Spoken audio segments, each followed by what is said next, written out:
Call this meeting to order, 2:01 in the afternoon.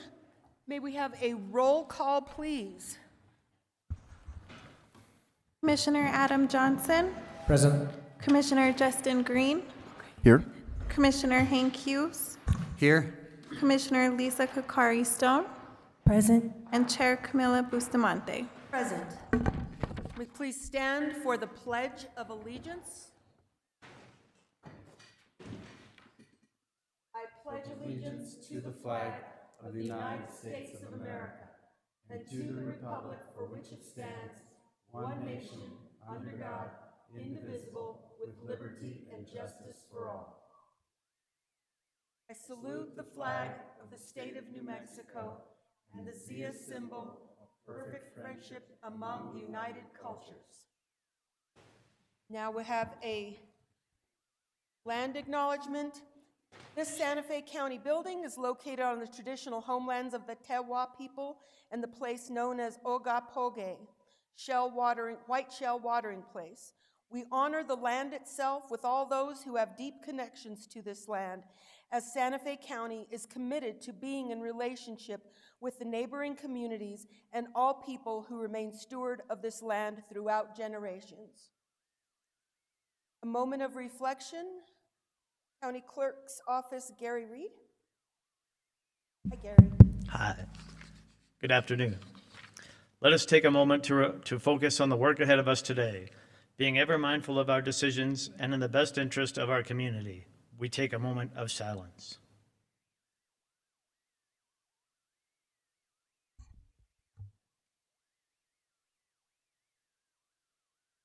Thank you. And Commissioner Hughes has some remembrances. Yes, I'd like to take a moment of silence for Bill O'Neill. Used to be a New Mexico senator, was very supportive of homeless and other humanitarian actions, so I will miss him very much. And also, Raphael Benjamin died last week, and he was a doctor.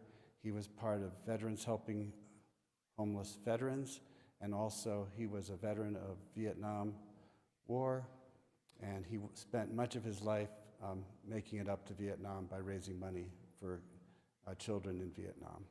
So we'll miss him as well. Let's have a moment of silence in remembrance of those two people.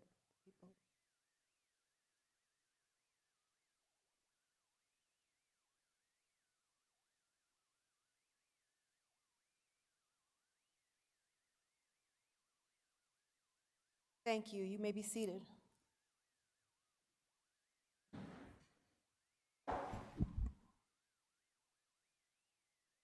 Approval of the agenda. Do we have, Manager Schaefer, any changes, modifications to the existing agenda as presented? Chair Bustamante, Commissioners, no recommended changes to the agenda as presented today. Would simply note that the initial agenda for today's meeting was posted on Tuesday, April 1st, and the amended agenda was posted on Friday, April 4th at approximately 2:30 p.m., which is in excess of the 78 hours required by the New Mexico Open Meetings Act. Thank you, Chair. Move to approve as published. We have a motion. Thank you, Manager Schaefer. We have a motion to approve by Commissioner Green. Do we have a second? Second by Commissioner Hughes. All in favor? Aye. Aye. Aye. The agenda has been approved. Approval of the March 11th, 2025 meeting minutes. Do we have any comments, changes to the March 11th meeting minutes as provided? Madam Chair? Yes, sir. I'll just note that Commissioner Hughes was listed as chair again. So I found the minutes to be in tip-top shape except for that. Thank you. I appreciate that. If we can correct the minutes to ensure that previous and all future minutes reflect, since January, the last meeting in January, reflect Bustamante as chair, and thank you. Anything else? Was that a motion? I'll second it, Ben. Move to approve. We have a motion to approve by Commissioner Adam Johnson. Johnson, Commissioner Johnson, You a can call me second by Commissioner Adam. Commissioner Green. I apologize. That's okay. I knew you had two names in there. I'll pick one. Commissioner Green seconded. All in favor? Aye. Aye. The meeting minutes have been approved with the changes noted. Okay, we are going to adjourn to have a county canvassing board meeting. We will temporarily recess the Board of County Commissioners meeting. Do we have a motion to, Madam Chair, I will make a motion that we go into recess and reconvene as the Board of County, the County Canvassing Board. I'm sorry, I'm getting some notes here, excuse me? Chair Bustamante, the Deputy Clerk, Rosangela Ortiz, is on her way from the admin complex. So, We're not ready for this? correct. Okay, Madam Chair, I will take back my, my motion don't and, worry, we hadn't heard it yet. okay. Just rambling over there doing so much, just kidding. Do we want to do presentations then? Well, the next presentation is involved, but are we ready?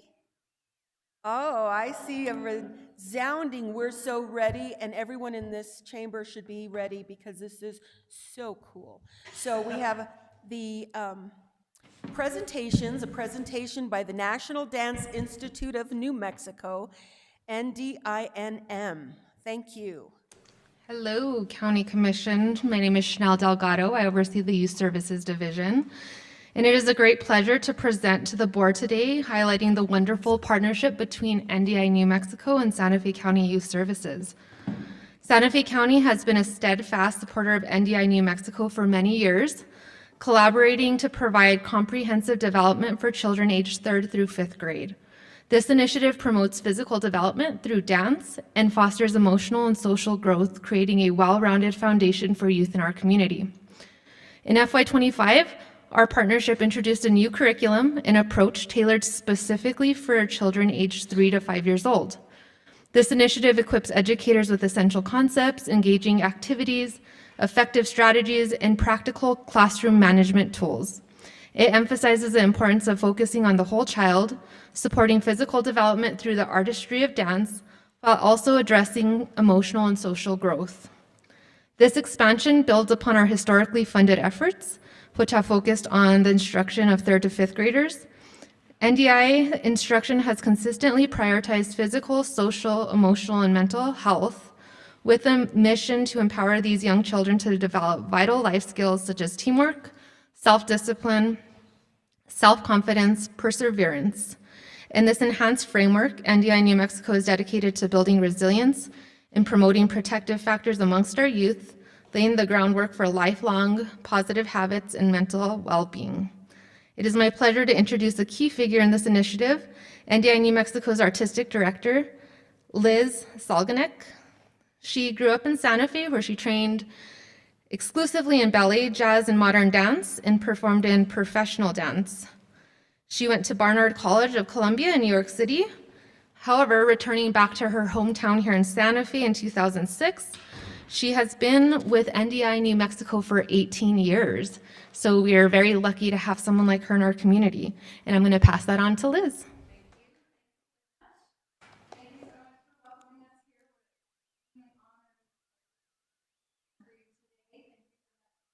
I'd like to also introduce Michael Miracle on piano. Our outreach music director is here with us today. Alex Langley, our assistant North Artistic Director, one of our great teaching artists who helps us serve children in Santa Fe County, Santa Fe and Pojoaque. And of course, you can see we have a lot of exciting guest performers who are ready to perform for you today. These dancers come from our super wonderful advanced team. The advanced teams at the Dance Barns, which are made up of students from schools all over Santa Fe Public School District. And these dancers are here representing hundreds of students who take classes with us at the Dance Barns every year and thousands across the state. So we're going to kick it off with our special guest performers. Can I have a drum roll, please? Introducing the dancers in runs and jumps, dancers from Carlos Gilbert Elementary. Zach Kennedy, Isaiah Sweeney Elementary, Salazar Elementary, Dalton, Sadie Monterey Elementary, Dash,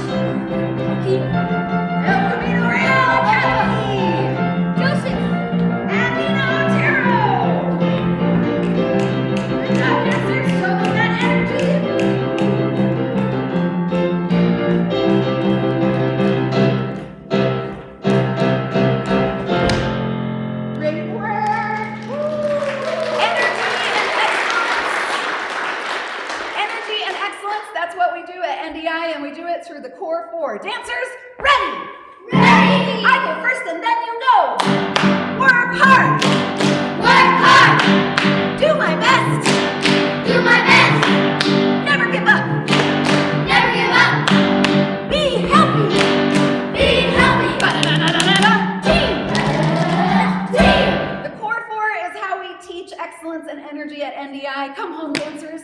They know that if they work hard, do their best, never give up, and live a healthy lifestyle, they can be successful at anything that they want to do. We make learning fun at NDI New Mexico, and Alex is here to show you a little bit of how we teach and learn at NDI. So throughout the year, we are learning choreography for our spectacular culminating event that we have at the end of each school year. And we have exercises that help make the learning of choreography exciting and, like Liz said, very fun. So we're going to show you some of how we do that. Dancers, hi-ya! Hi-ya! I go first for chapter 1. Jump, slap, slap, slap, shake it high and shake it low. Jump, slap, slap, slap, shake it low and shake it high. Very nice. Hold that pose at the end, Isaiah. And come home. Dancers, come on. Dancers, we're going to show chapters 1 and 2. All right? Who's singing with most excellence? Zach, give us the high out. Up 5, 6, 7, go! 1, 2, 3, 4, 5, 6, 7, oh yeah! 1, 2, 5, 6, 7, 8. Yes! Hold that pose. Hold it, yes! Alright, dancers, come home. One of our teaching techniques that we use to measure how well they're learning is we will have them do it with their eyes closed. So dancers, close your eyes. Good luck. Commissioners, make sure to tell us if you see anybody peeking. Yes. They have to do it all on their own brain power. Good luck. All right, hi-ya! Hi-ya! Up 5, 6, 7, go! 1, 2, 3. Oh, wow. Even with their eyes closed. Amazing. Yeah, dancers, come home. There you go. You can open your eyes. They make it look easy. Another teaching technique that we use when working with them to see if they know where they are in the choreography is we will have them freeze on counts. And so, can somebody give me a number between 1 and 8? 5. Dancers, you're going to freeze on count 5. What count are you freezing on? 5. Hiya! Hiya! Up 5, 6, freeze on 5. 1, 2, 3, 4, 5. Oh. Uh-oh. What count are we freezing on? 5. We're going to try it again. Hiya! Hiya! Up 5, 6, freeze on 5. 1, 2, 3, 5. Yeah. Someone else give me a number between 1 and 8. Another number. 7. Ooh, 7. 7. All right, we're gonna freeze on 7. Hiya! Hiya! Up 5, 6, freeze on 7. 1, 2, 3, 4, 5, 6, 7. Ooh, so close. You can mess up, but you can't give up. And NDI, we're gonna try it again. Let's see if we can get it on our second track. Hiya! 5, 6, ready, 7. 1, 2, 5, 6, 7. Yes! Yeah. Dancers, come on. All right, we're going to show you some different chapters, and we're going to show you some different teaching techniques. Dancers, hiya! Hiya! I go first for chapter 5. 1, 2, 3, 4, 5, 6, 7, go! 1, 2, 3, 4, 5, 6, 7, go!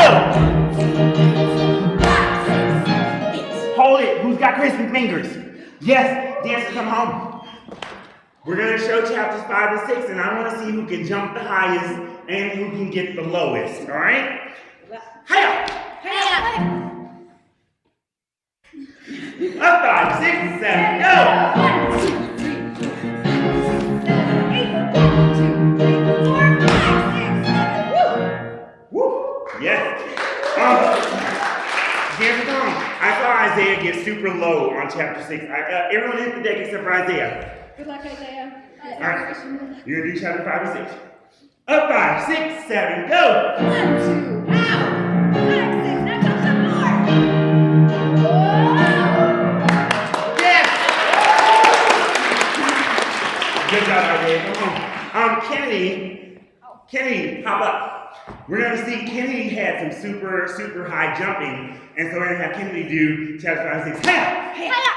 Up 5, 6, 7, go! 1, 2, wow! 5, 6, 7, 8, 1, 2, 3, 4. Amazing! Everyone stand up and we're gonna see if we can jump as high as Kennedy and get as low as Isaiah. Hiya! Hiya! Up 5, 6, 7, go! 1, 2, 3, 4, 5, 6, 7.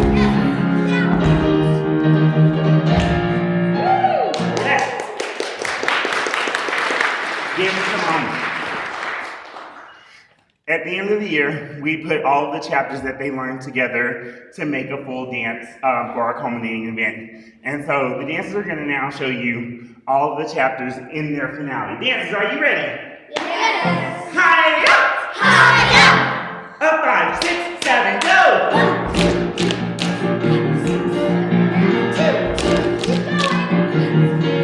go! 1, 2, 3, oh yeah!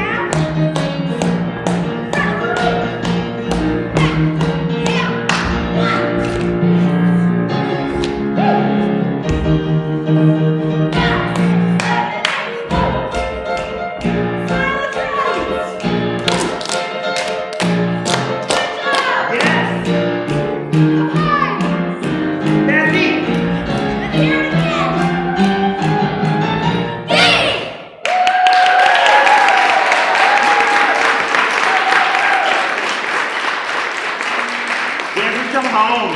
Cross your arms.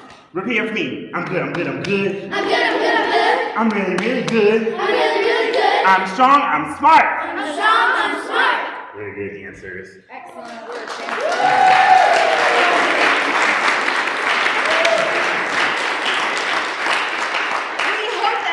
Back in May and see these very same dancers along with 500 other dancers who will be performing that very same finale along with a whole show this year that's all about math and how it helps us in every part of our life.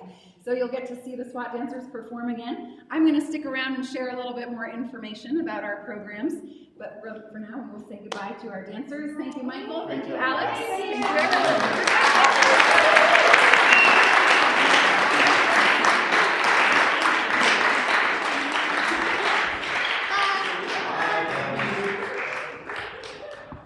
And thank you so much for having us here. I want to make sure that I know how to use our special clicker. And I'm so excited to also get to share with you a little bit more information about our programming here at NDI New Mexico, which we are in our 31st year of programs in Santa Fe. Okay, great. Thank you so much. So again, my name is Liz Salganic. I'm the Artistic Director of NDI. We are in our 31st year of programming here in Santa Fe and statewide, and I have been with NDI New Mexico for 18 years. And our home, of course, is here at the Dance Barns on Alto Street in Santa Fe, where we're so excited to serve children from as young as 3 years old all the way up to age 18 in programs after school and throughout the summer. As you know, and we all know, there are a lot of challenges faced by children and youth in Santa Fe County. 16% of children are facing food insecurity. 88% of births are covered by Medicaid, an even higher average than the state. 11% of households receive SNAP benefits. 18% of children are living in poverty, and only 40% of children are reading at a proficient level in the Santa Fe Public School District. And we really consider our work as a nonprofit to be one of partnership with members of our community to help provide as much support as possible to young people to help them overcome these challenges and support their physical health, their mental well-being and social emotional learning, as well as their academic achievement. NDI New Mexico is founded with the knowledge that the arts have a unique power to engage and motivate children. The purpose of our distinctive programs is to teach children discipline, a standard of excellence, and a belief in themselves that will carry over into all aspects of their lives.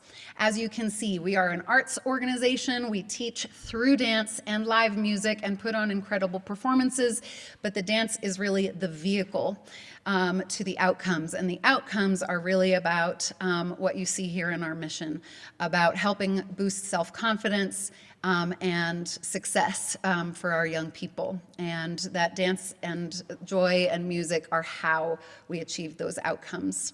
The core four: work hard, do your best, never give up, and be healthy. That is how we teach the children our mission. These examples of some fun cartoon almost characters with the core four come from what we call our leave behinds. We print these out every year to give to our participating classroom teachers as a reminder that the core 4 goes with you back into the classroom. The core 4 that you learn in NDI is going to help you in the class. It's going to help you with sports after school. It's going to help you get at your jobs and get into college, and that's what we're really trying to teach children. And we do it through a fun and engaging methodology that we've built up over 30 years, but they know that these are the outcomes that they're focused on, and this is what we believe in and hear from classroom teachers, principals, and students comes from the work that we do. We are also a statewide organization. We started here in Santa Fe, but since then have grown to be serving schools all around the state. Our year, this school year, will serve over 8,000 children all across the state of New Mexico, from as young as 3 to age 18. We will be participating in 90 schools, have in-school programming, and will reach 300 public school teachers and their students that way in 29 different communities statewide. And those 8,000 children will not just receive 8,000 instructional hours, they will receive 250,000 instructional hours over the course of this school year. And that is how we really strive to have both a breadth of impact, serving a lot of communities and a lot of students, but also with a really impactful program where students receive many hours of instructional time and mentorship from the NDI staff. Since our inception in 1994, NDI New Mexico has served over 159,000 children. There are 2 pathways to our programs here at the Dance Barns after school that allow children to access our programs throughout their childhood and adolescence. So this is also one of the ways that we make sure that we're really having a deep impact on students in Santa Fe. One pathway starts with the in-school program. All of the students who you saw performing today, their first NDI experience was as a 3rd grader or 4th grader in our NDI class at their public school. Then they have access to the super wonderful advanced team, which is a free program. They come to the Dance Barns on weekends and receive 3 hours of free instructional time and participate in the big performance at the end of the year. They can have access to our Summer Institute programming, a 3-week summer camp. They can then keep going through middle school onto the celebration team. And for dancers who also really find a passion for the performing arts, they can carry on with our programming all the way through high school and perform on Company Excel, which is a pre-professional training program. The second path can be accessed through the after-school programs. The Dance Barns program after school starts as young as 3 years old through our creative movement classes, can continue all the way through elementary school and middle school in our junior and senior divisions. And again, for those who discover a real passion for dance and might be even interested in pursuing dance at the college level or professionally, they can join our advanced companies, apprentice and junior companies, and Company Excel for middle and high school students. And those are all programs that are free to their parents, and the after-school program is on a sliding scale tuition basis to make sure that it is accessible and affordable to all Santa Fe families. NDI New Mexico funding, we have a few graphs here to give you a high-level overview of that. To serve those 8,000 children in those 29 communities and 2 facilities in Santa Fe and Albuquerque, it costs us about $8 million in a year, a program year. 35% of that funding comes from government support and sources, 21% from individuals, smaller percentages, 8% each from foundations, as well as from earned income, that sliding scale tuition that I was mentioning, ticket sales, small percentage from corporate sponsorships, and then we have built over time an endowment that allows us to also have a withdrawal that helps us reach that $8 million budget so that we can serve as many children as possible. And then you can see to the other side how those funds are used. 27% each go to the programs that you've seen demonstrated today, that you've heard me talk about, our after-school programs, our advanced teams, and our public school programs, another 9% for the residency work that we do statewide. And then about 14% of our budget goes toward our development efforts, fundraising, and 18% to the administrative costs of running the business and running the facilities. Our Santa Fe programs, as I mentioned, we've been in Santa Fe now for 31 years. This year we'll serve 651 students in our in-school program, also known as our outreach program. That serves Santa Fe schools, 11 of them, along with the North program, which includes Pojoaque Valley schools. Our early childhood outreach program, as Chanel described, was a new pilot program that we started this past year. We provided that at 5 schools to 250 students to support early childhood learning and development. Our advanced training programs, as I've described, those are reaching about 165 students. Our summer programming to 125. We're shooting for 150 this summer. And then our after-school program, which serves well over 400 students. I think we're now at 430. We did a mid-year registration, always looking to expand that after-school programming to as many students as we can. Our staff, a few staff are highlighted here. We have, of course, a huge staff who makes this much work possible. Some of the leadership of the Santa Fe programs, both artistic and advancement, are listed here. And something that I would point out and share as a particular point of pride, I think, for us as an organization is that many of our leadership have been with the organization for anywhere from 15 to 20 plus years. Our executive director has been with us 23, I think. I've been here 18 years. Our outreach director, Emily Garcia, has been here 22. There's lots of staff and leadership who really have dedicated their careers to the quality, the sustainability of this organization and really believe in it. Our partnership with Santa Fe County began in 2016, which was the first year that NDI New Mexico received funding from Santa Fe County for the Dance Barns. And our current contracts incorporate both the after-school advanced training programs as well as the new early childhood outreach, also known as the pre-kindergarten programs, through our support from Santa Fe County. Our advanced training program, you've heard me describe. Something to point out, in addition to the age groups that this serves, that they do receive between 3 to 4 or sometimes more hours per week of free programming throughout their school year. They have performances throughout the year. The program itself costs about $256,000 annually to run, and thanks to Santa Fe County for providing $24,000 in support of that goal. And our early childhood program, again, piloted pretty recently, and it's something that we're hoping to grow and serve more young children through this work. This program this year in its pilot phase cost $35,000 to conduct, completely free to families because of the support from Santa Fe County. These are a few quotes from students of the program. We do a program evaluation every year and gather data from classroom teachers, principals, as well as students. The students who are quoted here are students who are graduating from our celebration team. These are students in middle school who we are asking to reflect back on their time with NDI that for them began mostly when they were in 3rd grade, and now they are 8th and 9th graders. And we ask them to tell us, what did they learn from NDI? What did they take away from it? What do they take with them as they're going into high school? And these are some of the quotes that they share, which you can tell are not just about how much they love dance. They talk to us about how NDI has helped them be brave, how it's helped them to learn how to work hard, how they've gotten through struggles, and how they feel that they have a second home at the Dance Barns. And that's something that we're very proud of and hear from many of our students and their parents. We are supporting their physical health through the high energy activities that we're doing in rehearsals. We're supporting their social and emotional health, and we also are supporting their academic success. Several years ago, one of the elements of our program evaluation was to do a partnership with the Public Education Department as well as the University of New Mexico's Prevention Research Center.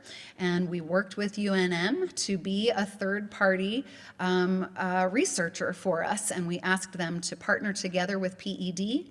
They gathered, I think it was around 30,000 data points, and then UNM did a statistical analysis controlling for demographic factors and came out the other side of that evaluation saying, yes, there seems to be a real effect on academic achievement for your advanced training students, those students who you've met today, where they could see a change in relation to their peers on standardized assessments in writing, math, science, and reading.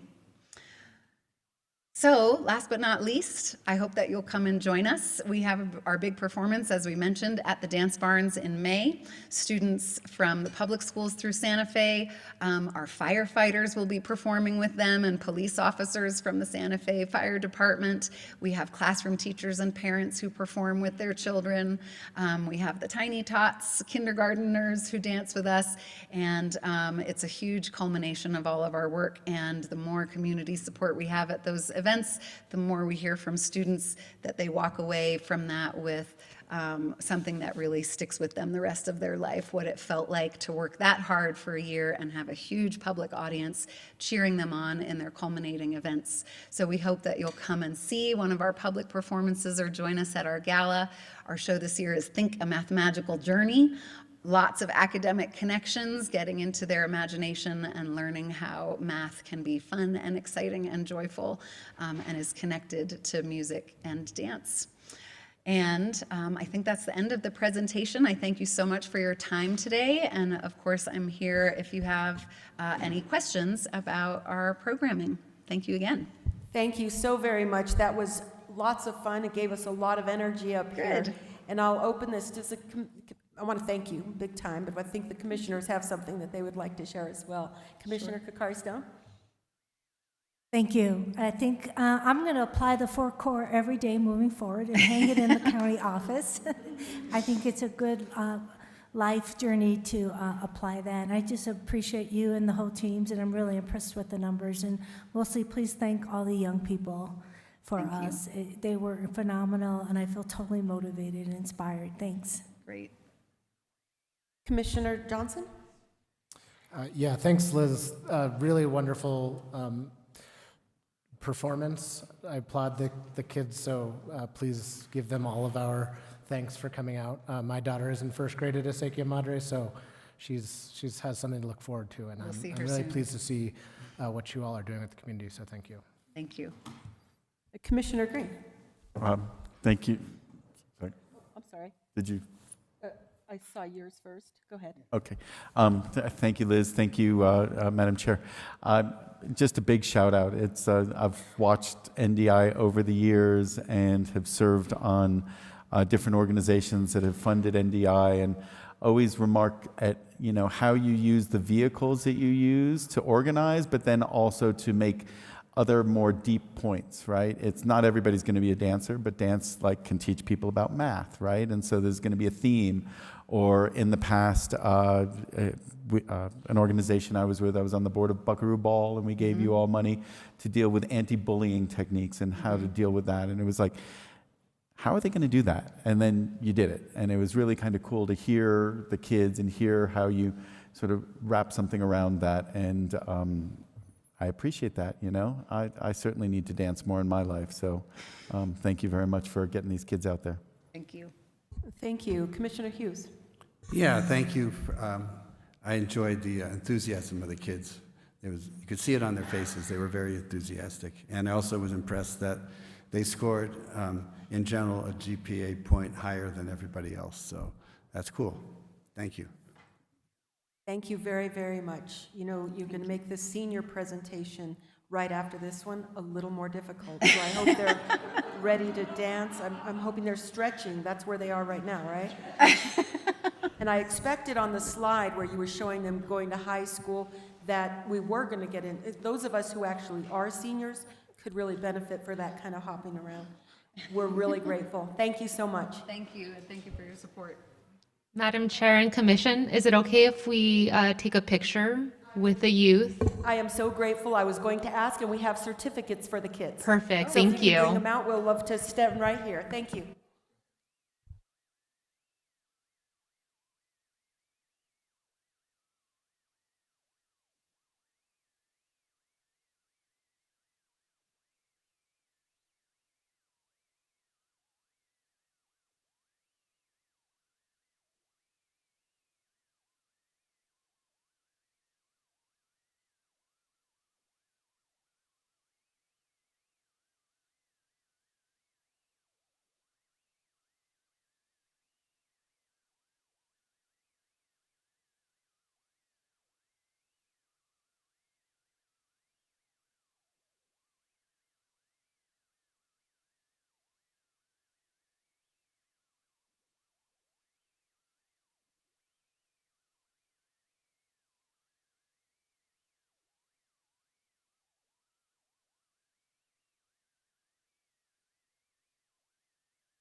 cool. Okay. Continuing with our agenda, we have a presentation on Santa Fe County's senior survey. Maddie Byers guaranteed that we're going to have just about as much dance and hoopla. So get ready, Maddie.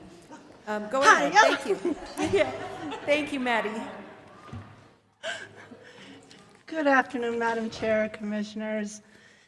Thank you for the opportunity to allow us to be here. I have Dr. Erin Lindenham and Daniel Frescas with us today to present to you the senior survey.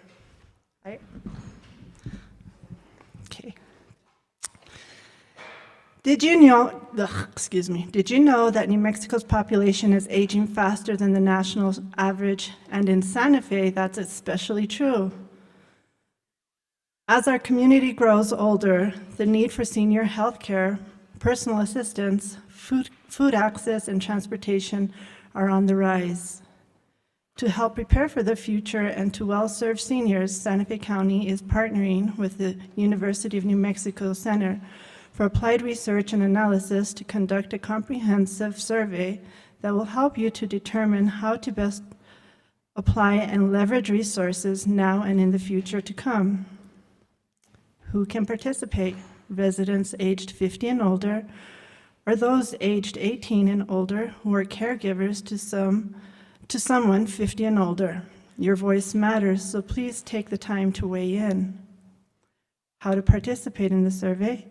The survey will be open April 8th through the 25th and available in English and in Spanish, online through the county website, or in paper form at any city or county senior center. In addition, with other opportunities throughout the county. Why your voice matters. This survey is a vital tool to help ensure we're meeting the needs of our seniors now and in the future. And I'll allow Dr. Erin Lindenham to talk more about the survey. Thank you. So, yeah, my name is Aaron Lenahan. I'm with the Center for Applied Research and Analysis at UNM. And since we helped to design the survey and we'll be the ones analyzing it, we thought it would be a good idea to have me give a brief explanation of the survey and how it fits into the study.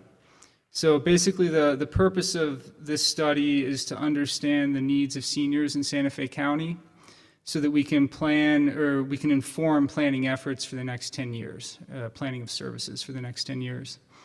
And to do that, we're using, to understand the needs of seniors, we're using three sources of data. We have representative demographic data from places like the US Census. We have this survey, and we have service data from Santa Fe County. And so basically what we're going to do is with the demographic data, we can get an overall picture of the senior population in Santa Fe County. So the number of seniors, we can also see the number of different seniors by age group, by sex. We can see how many are living with different disabilities. We can see how many have Alzheimer's and dementia, or how many are caregivers to seniors with Alzheimer's and dementia. And so there's these, we get a pretty detailed look at the different subpopulations. And then with this survey, we can hear from the seniors directly about their living situation, their needs, their worries, the services they'd like to receive. And then so we can hear from seniors from each of those groups, for example, seniors with disabilities, what their needs are, or seniors who are caregivers to other seniors with Alzheimer's and dementia. And then in the analysis, we'll combine this with the US Census data and other representative data to get an overall estimate of the level and types of senior needs throughout the county. And then that information, based on that information, we can make recommendations about service planning. And so to accomplish this research goal, it's really critical we hear from as many seniors as possible in the survey. And so Santa Fe County Senior Services Division has been doing a great job getting the word out through these flyers, through different press releases, social media, radio, newspaper. And the other thing that they're doing is making the survey very accessible. So there's a printed version that's available in all the senior centers. And then there's also this online version, which you can take anywhere in the county if you have a computer or a cell phone and an internet connection. So you can find a link to this survey on the county website, or with one of the flyers, you can follow the QR code. And it'll take you to this page up here. So this is live now. You can actually take this survey. And the first thing you'll notice is we have two versions of it. We have it in English and in Spanish. So Daniel, could you click the English, please? Thank you. So the first page just gives an explanation of the survey. Then could you go to the next page, please? And this page is the first question. It explains that to take the survey, to be eligible, you have to be either 50 years and older, or an adult 18 and older who is a caregiver to someone 50 and older. And it won't let you continue with the survey unless you're in one of these two categories. The reason we did 50 and older is because even though services are for 60 and older, we're planning 10 years out. So we want to hear from also the seniors who are going to be aging into that category. And then, Daniel, could you just pick either of those options and go one page further? Thank you. So this gets into the meat of the survey. It's a series of multiple choice questions. Could you just hit other, Daniel, and write in test BCC, just so we don't confuse this with an actual survey? Great. And then let's just scroll through the whole survey. I just want to show the submit button at the end. So you can go all the way down and hit next. And do that again. I think there's 2 or 3 other pages here. So these are all multiple choice questions.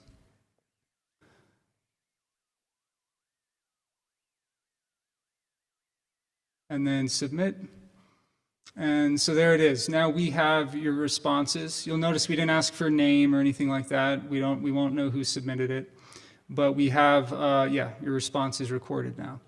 And then Daniel, could you quickly go back to the first page? We'll just show the Spanish version real quickly.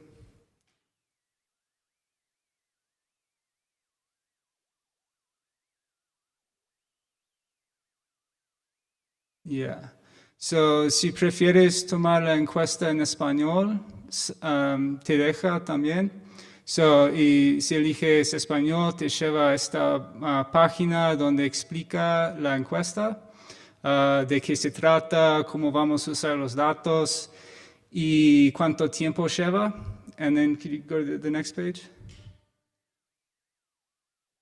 Y la primera pregunta te explica que para participar en la encuesta tienes que ser un adulto de 50 años o más o una persona de 18 años o más que tenga a su cuidado alguien de 50 años o más. Y no te deja seguir con la encuesta si no eliges una de estas dos opciones. And then just one more page. So, yeah, go ahead and select one of those again. Si no te deja porque no elegiste. Okay. And then sigue el resto de la encuesta. Es una serie de preguntas en múltiple opción. Okay, so that's basically the introduction or a brief explanation of the survey. We've tried to make it as easy to take and as widely accessible as possible, and we're really hoping to hear from as many seniors as possible. Thank you. Chair Bustamante and commissioners, the communications team created a podcast dedicated to the senior survey, a podcast episode highlighting its purpose and how seniors and caretakers can participate. The podcast is shared across all major podcast platforms: Apple Podcasts, Amazon Music, Spotify, and iHeartRadio, to name a few. It's also shared across all of our social media platforms. This variety of platforms helps us ensure that we're reaching seniors, caretakers, and even family members that can just spread the word. For the population that doesn't have social media or internet access, we also shared the podcast on Que Dice in the north on March 26th, and on Que Suave last Thursday. And now we're going to give you a quick teaser of the most recent podcast, the Senior Survey. Bear with me one second.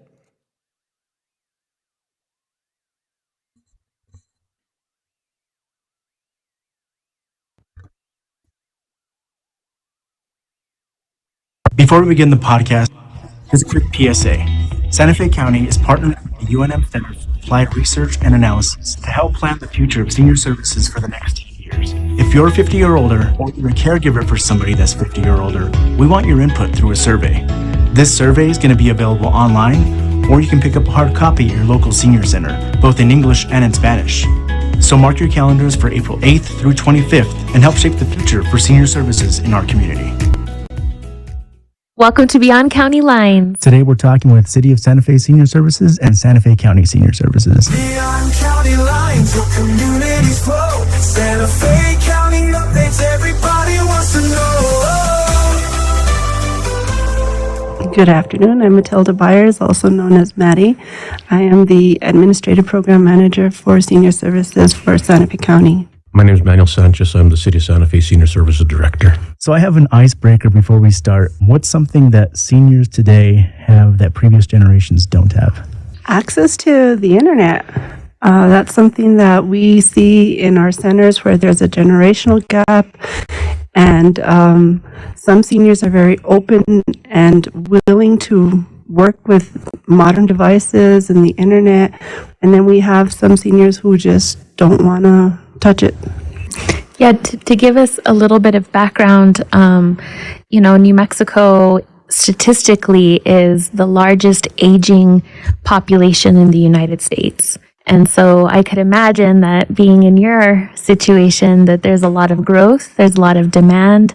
So maybe you can tell us a little bit about what are the needs that you all see project moving forward, and why the survey is going to be a good catalyst for planning for both, our seniors in the next 10 years. So I think providing the services, our congregate meals are real important for both people that congregate and home delivered meals. As people get older, they're not going to be able to, their ailments prevent them from either driving to our sites to socialize and or to have a meal with everybody. The other thing we're seeing is we're starting to see some of our seniors facing challenges with keeping their homes.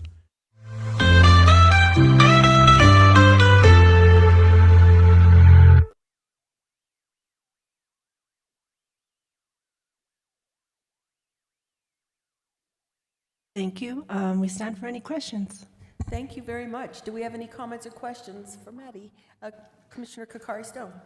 Yeah, thank you for your presentation, your work. I'm very excited about the survey. I've been passing it on to our community groups. It was in my newsletter.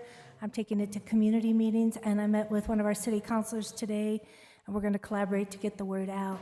I do have a few questions on the survey itself, because we want to get the biggest bang for our buck, right, if we're going to do this. So I'm going to ask Dr. here, just as we look at aging research, I want to be sure that you are able to include and consider that the aging population is not monolithic, that in fact 50 and over actually includes various subgroups and populations, and as a county we have to consider the different needs around those age groups. So 50 to 60, or 50 to 65, 65 plus, and 75 or 80 plus older, they're going to have different needs.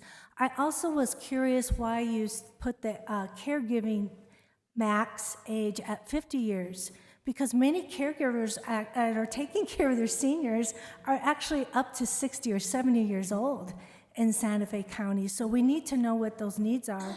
I also want you to consider, if it's not too late to revamp the survey, questions around grandparents raising grandchildren. Because of the fentanyl epidemic that we have a high number of parents who are going into the criminal justice system, become homeless, or get their children taken from the CYFD.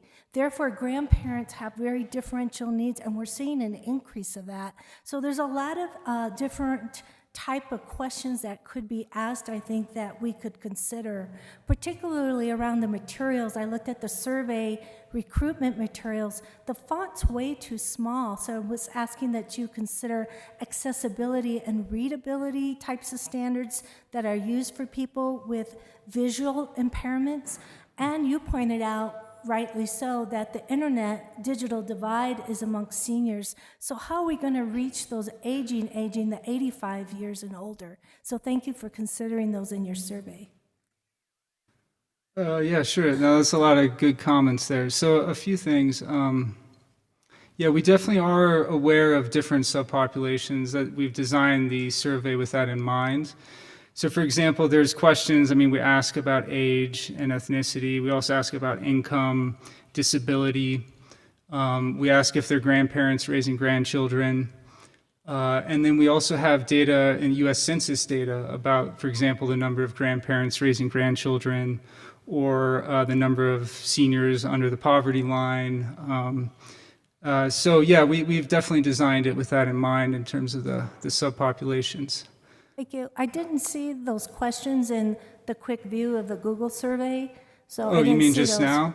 Yeah, I Oh, didn't yeah. see any of those questions you just mentioned, but if they're in Okay. there, I apologize, I missed it very quickly. No, that's fine. Yeah, I just for the sake of time, I decided to go through it quickly. But yeah, there are questions about that. Yeah.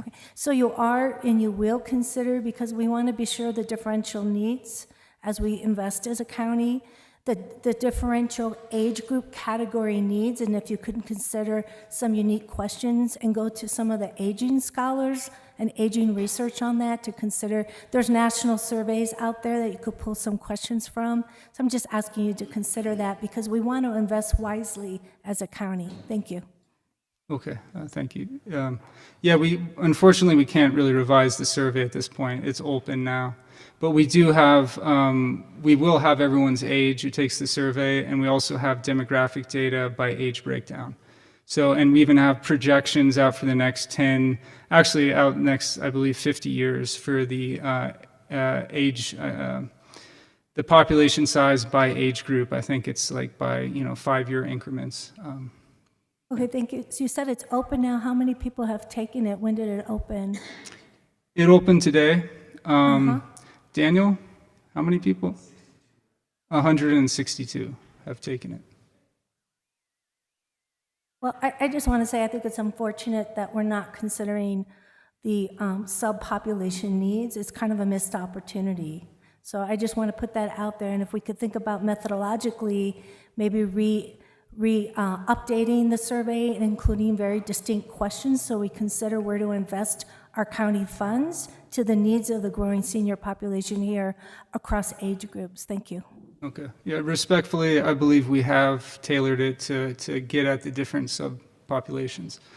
We went through all the literature ahead of time to try to understand different groups that were likely to have unique needs, such as age, economics, things like dementia and Alzheimer's, things like disability, and those are all included in the survey, and we're also able to match that with US Census data.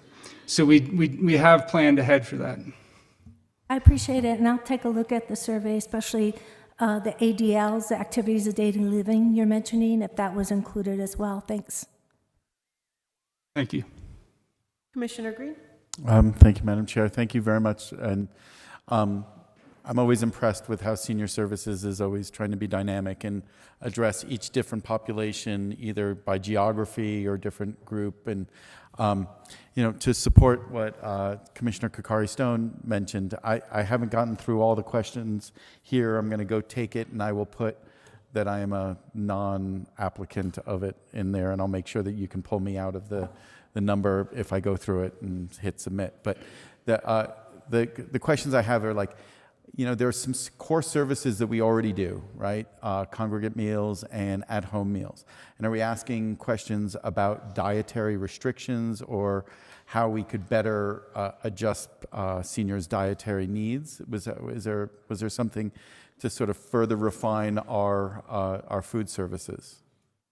No, there's a limited amount of space and time. We did not go in depth into like dietary needs. It's my understanding though that Senior Services does a yearly survey where they ask about dietary needs with their meal services. Okay. Another one would be transportation services. I've heard this a lot from seniors in my district of saying, so the question is, do you have a driver's license still? Do you have safe and reliable vehicle? Would you take, do you need services and things like that. Just getting into the nuanced nature of this, and and to Commissioner Kokari Stone's point, it would be great to have had a question that says, okay, are you a caregiver? Yes, no. Are you? It's fine to have the 50 to 65 or 50 to 60 sort of pre-senior sort of thing, which I can't believe that I'm saying that I'm one of them, but I guess I am. But to have that broken to then, are you actually a senior? And then almost trigger, what would it take, do you take part in Santa Fe County's senior services? And then if not, why, right? And to understand what that could be. And then lastly, are we in, I know there is one doctor here in Santa Fe who has started a new clinic for gerontology, right? Are we at that clinic with big posters like this saying, please fill this out? Because everyone that walks into that clinic is a qualified person. Many of them are probably below the radar and don't even know Santa Fe County has these services.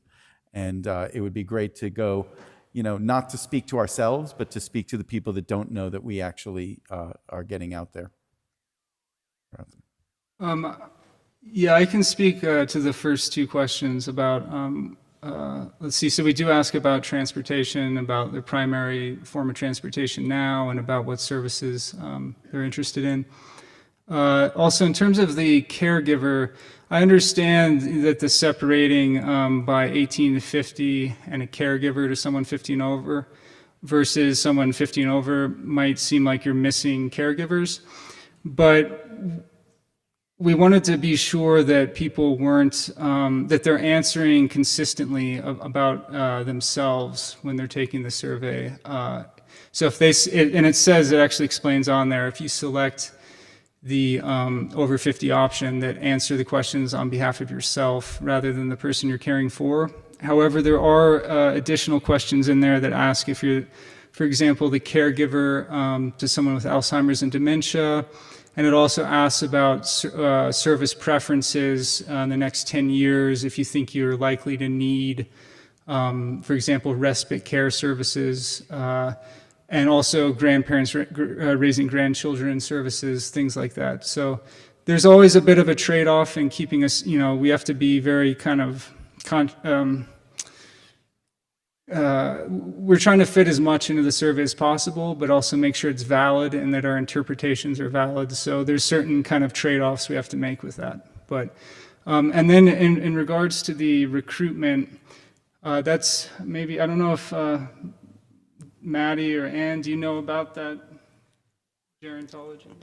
We are currently seeking permission from several medical facilities to put our survey in their offices. I don't know if that is one specific office, but I'll cross-reference that to make sure that we do get into that office. Yeah, and if you need help getting into that office, I know of 2 offices here in town that consider, one that is purely a gerontology sort of specialist, and a second that's a niche of their practice, but I'd be happy to help get that in there. Thanks. Thank you for that. Commissioner Kokari Stone? Yeah, I just had one other question. I didn't see a human subjects approval number on this, and that's typical for an IRB with the UNM, and it should, my understanding, it should be on all the recruitment materials. Do you have a human subjects IRB approved at UNM? No, because this survey actually belongs to Santa Fe County. So we helped develop it, and UNM helped develop it. We will analyze it, but the actual implementation is being done by Santa Fe County Senior Services Division. So we have an IRB from our university to receive the data and do data analysis. But I cannot, I'm not involved directly in administering the survey. That's Santa Fe County that's doing all the recruitment and the administration of the survey. So that's why you don't see an IRB number on the survey. Oh, because, well, I was just curious because even if someone else is administering it, it's standard protocol with human subjects to have an IRB number. That's my understanding, no matter who contracts and administers it. So, thank you. Again, we have IRB approval to receive the data and analyze it, but we're receiving it from Santa Fe County. So it's not our data. Santa Fe County owns it. So it's not our survey to put our IRB number on, essentially. So we went through the IRB process, yeah, and we sought approval, and yeah, okay. Thank you. Thank you. And just for clarification, IRB review and approval are required for research projects that involve human subjects, including those receiving federal funding or conducted at a university or hospital, and aim to generate generalizable knowledge. So that's where that stands, and being that we're not. That's correct. We'll put that out for, legal Yeah. to consider. We don't necessarily. Yeah, there's two, sorry, if I can real quick. There's two things there. One, this is not for generalizable knowledge. It's actually for quality improvement within an organization. So it actually does not require an IRB. But we did get one anyways, okay? But we are receiving secondary data from Santa Fe County in the form of this survey, along with census data and service data. So we have IRB permission from our university to receive and analyze that data. And that's all we need. That makes sense, and I don't think that, we would need to necessarily hash that here. It makes sense to me. If there aren't any other comments or statements regarding this, it's exciting. I'm going to say my very first research project, 18 years old, was a gerontological study with master's degree students who got this grant, and they had to take a kid who showed promise in research. And, learning about the quality of life and of the elderly was one of the first things I got interested in. So I'm grateful for your good work, and I appreciate the presentation. Thank you. Thank you. Thank you sincerely. Thank you. Thank you. Right, back to our agenda, and I want to make sure our presentations are done. Do we have our staff from the county clerk's office, from the canvassing board present? Looks like it. Madam Chair, I will make a motion to go I'm temporarily. sorry, I haven't entertained a motion yet. Thanks. We do have them. Okay, thank you. I'm sorry. Yep, If we can sorry. please just pace ourselves, I I'm see. grateful. So we do have our canvassing board members here. Let's go ahead and take the stands down, and go ahead, Commissioner Green. I will make a motion that we temporarily recess and reconvene as the County Canvassing Board. Do we have a second? Second for Commissioner Hughes. So motion by Commissioner Green, second Commissioner Hughes. All in favor? Aye. We are now in the County Canvassing Board meeting. Call to order. Can we have a roll call, please? Commissioner Adam Johnson, Yes. Commissioner Here. Excuse me. Commissioner Justin Green, Here. Commissioner Hank Hughes, Here. Commissioner Lisa Kakari Stone, Present? and Chair Camila Bustamante. Present. Do we have an approval? Are there any changes? I'm sorry, any changes to the agenda as presented? There are no changes. Do we have a motion to approve the agenda? I will move to approve the agenda as presented. I will second. We have a motion by Commissioner Green, a second by Commissioner Johnson. All in favor? Aye. Aye. Motion passes. Request approval of the November 15th, 2024 County Canvassing Board Special Meeting Minutes. Thank you for being here. We're ready to hear what you have to share with us. Yes. Madam Chair, Commissioners, Rosangela Ortiz, Deputy Clerk, we are here to approve the canvass of returns for the special election. This was for the Espanola Public School. In Santa Fe County, we had a total of 3,117 ballots sent, and only 428 ballots were returned. That was 7.75% turnout. The measure did pass, and so if we combine Santa Fe County and Rio Arriba County, the measure passed, which means that the tax will continue for the next, I believe it's 4 years. And with that, we have to sign the certificate of canvass. And are there any questions? Do we have any questions for Ms. Ortiz? Commissioner Green? Just as a matter of order, did we have to approve the minutes first? Or do we have to, from the previous meeting? I think we need to approve the minutes of November 15th. Oh, I'm sorry. I overlooked the minutes from November 15th. Do we have any changes, comments, issues, or concerns for the minutes from November 15th? If there are none, do we have a motion to approve the minutes from November 15th? I make a motion to approve the minutes of November 15th. Commissioner Hughes has made a motion to approve the minutes from November 15th. We have a second. Will second? Second from Commissioner Green. All in favor? Aye. Okay, we have approved the minutes from November 15th. And we have now any questions for Ms. Ortiz? Commissioner Green? Tell me again how many people vote, what percentage of eligible voters voted?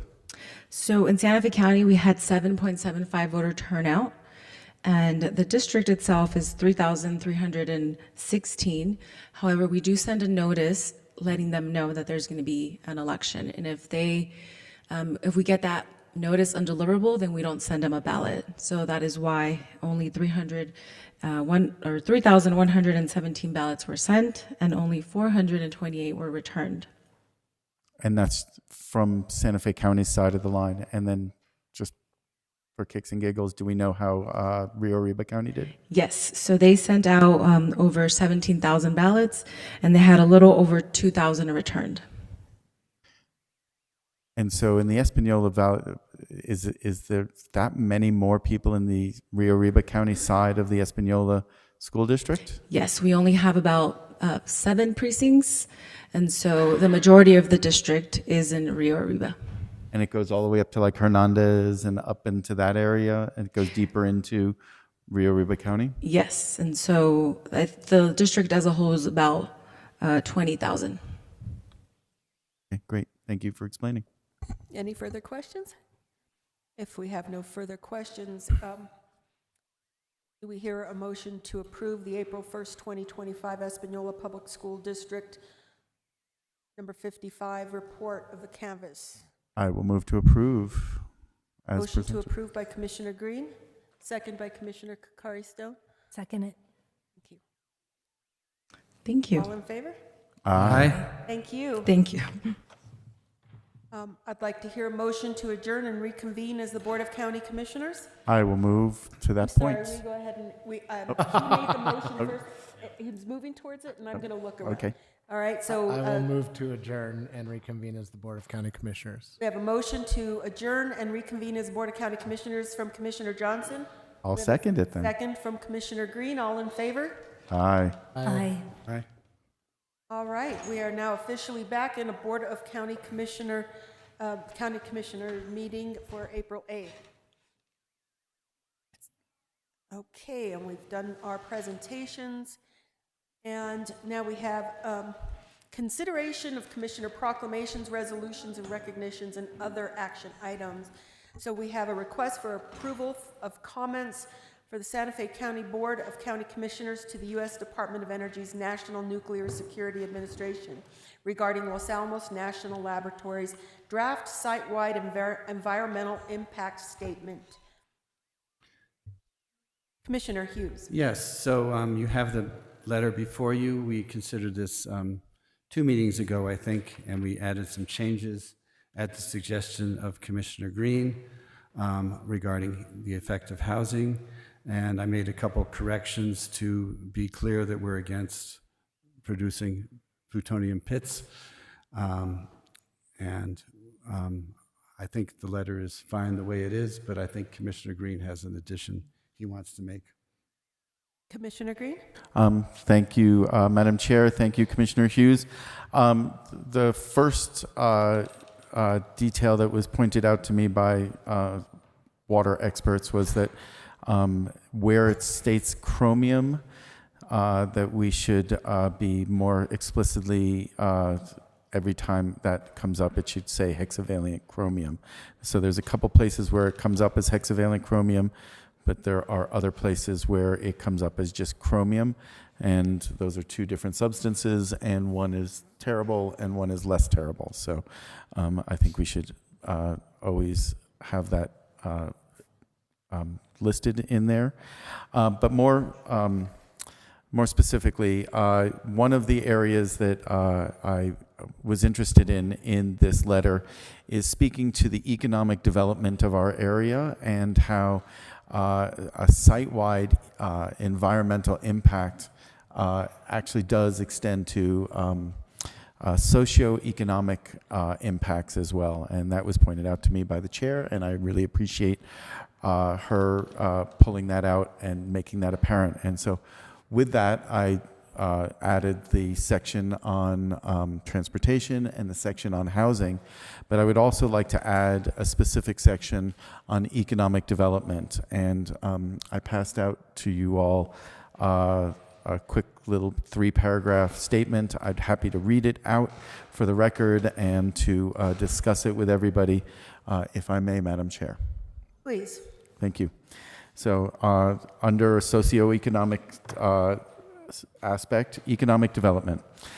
Los Alamos National Laboratory is acknowledged as an economic development engine for the Santa Fe region due to its employment of thousands of people and its support for economic development programs. We encourage Los Alamos National Laboratory to double down on these efforts, supporting the Regional Development Corporation, the Feynman Center for Innovation, and our local incubators and other emergent efforts to promote regional economic development.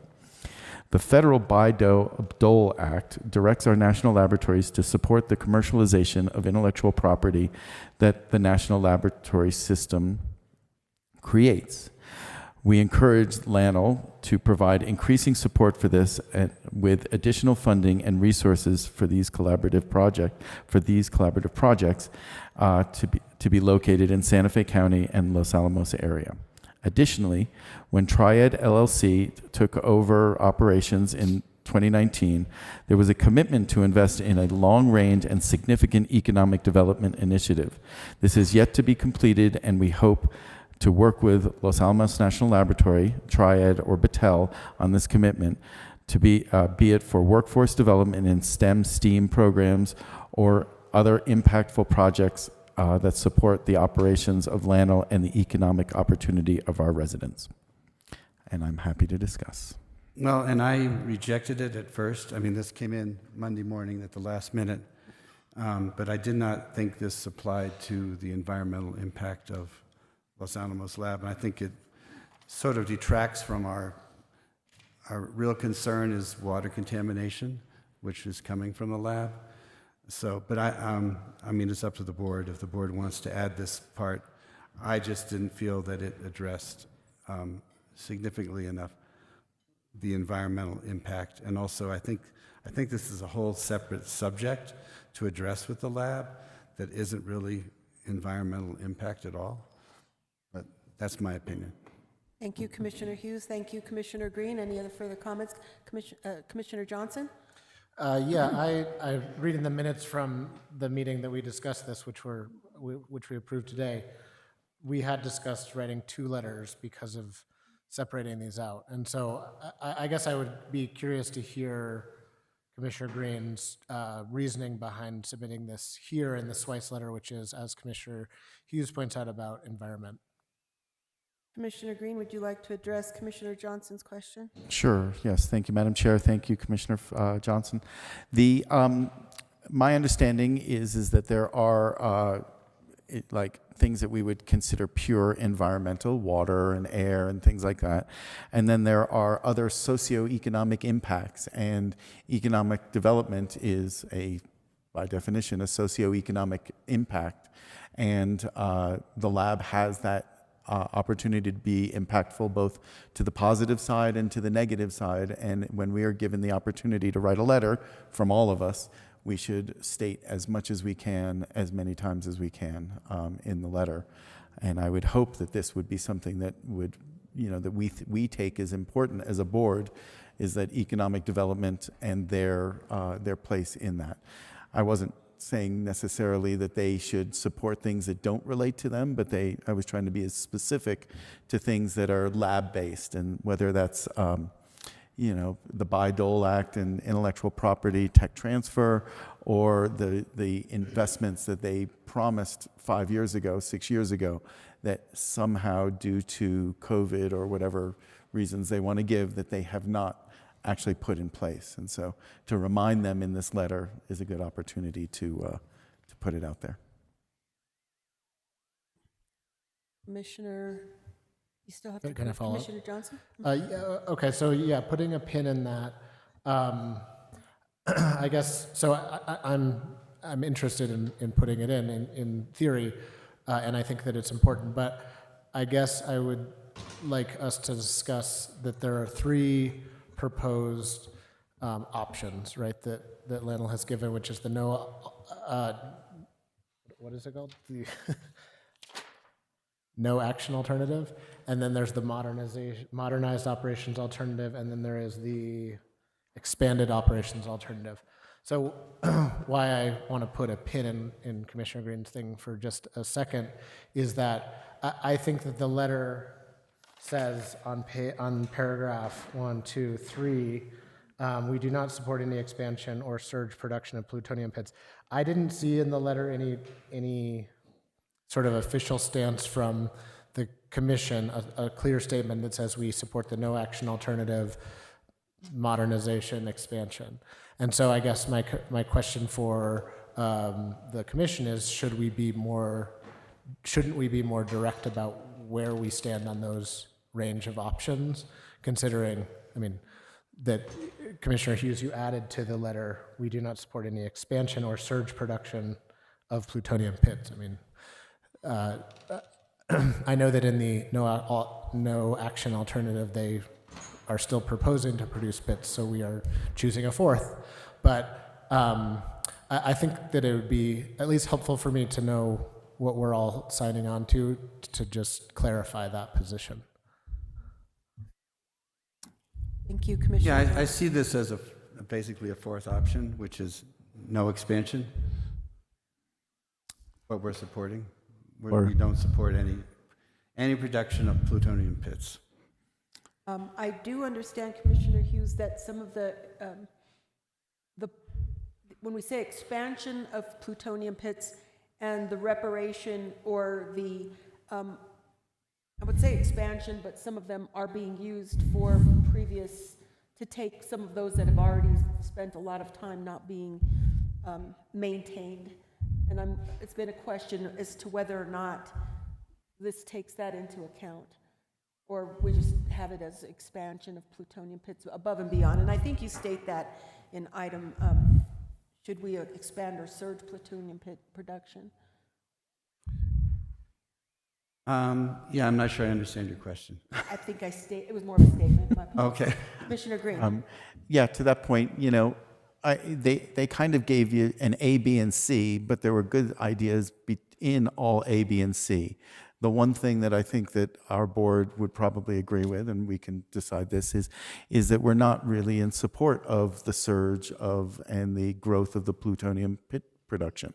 That's probably the only thing that we could all agree on in this. I'm all for modernizing the lab to make it safer and more humane and to fit our community as best as possible. Aging facilities, the do-nothing solution, aging facilities don't really serve us very well.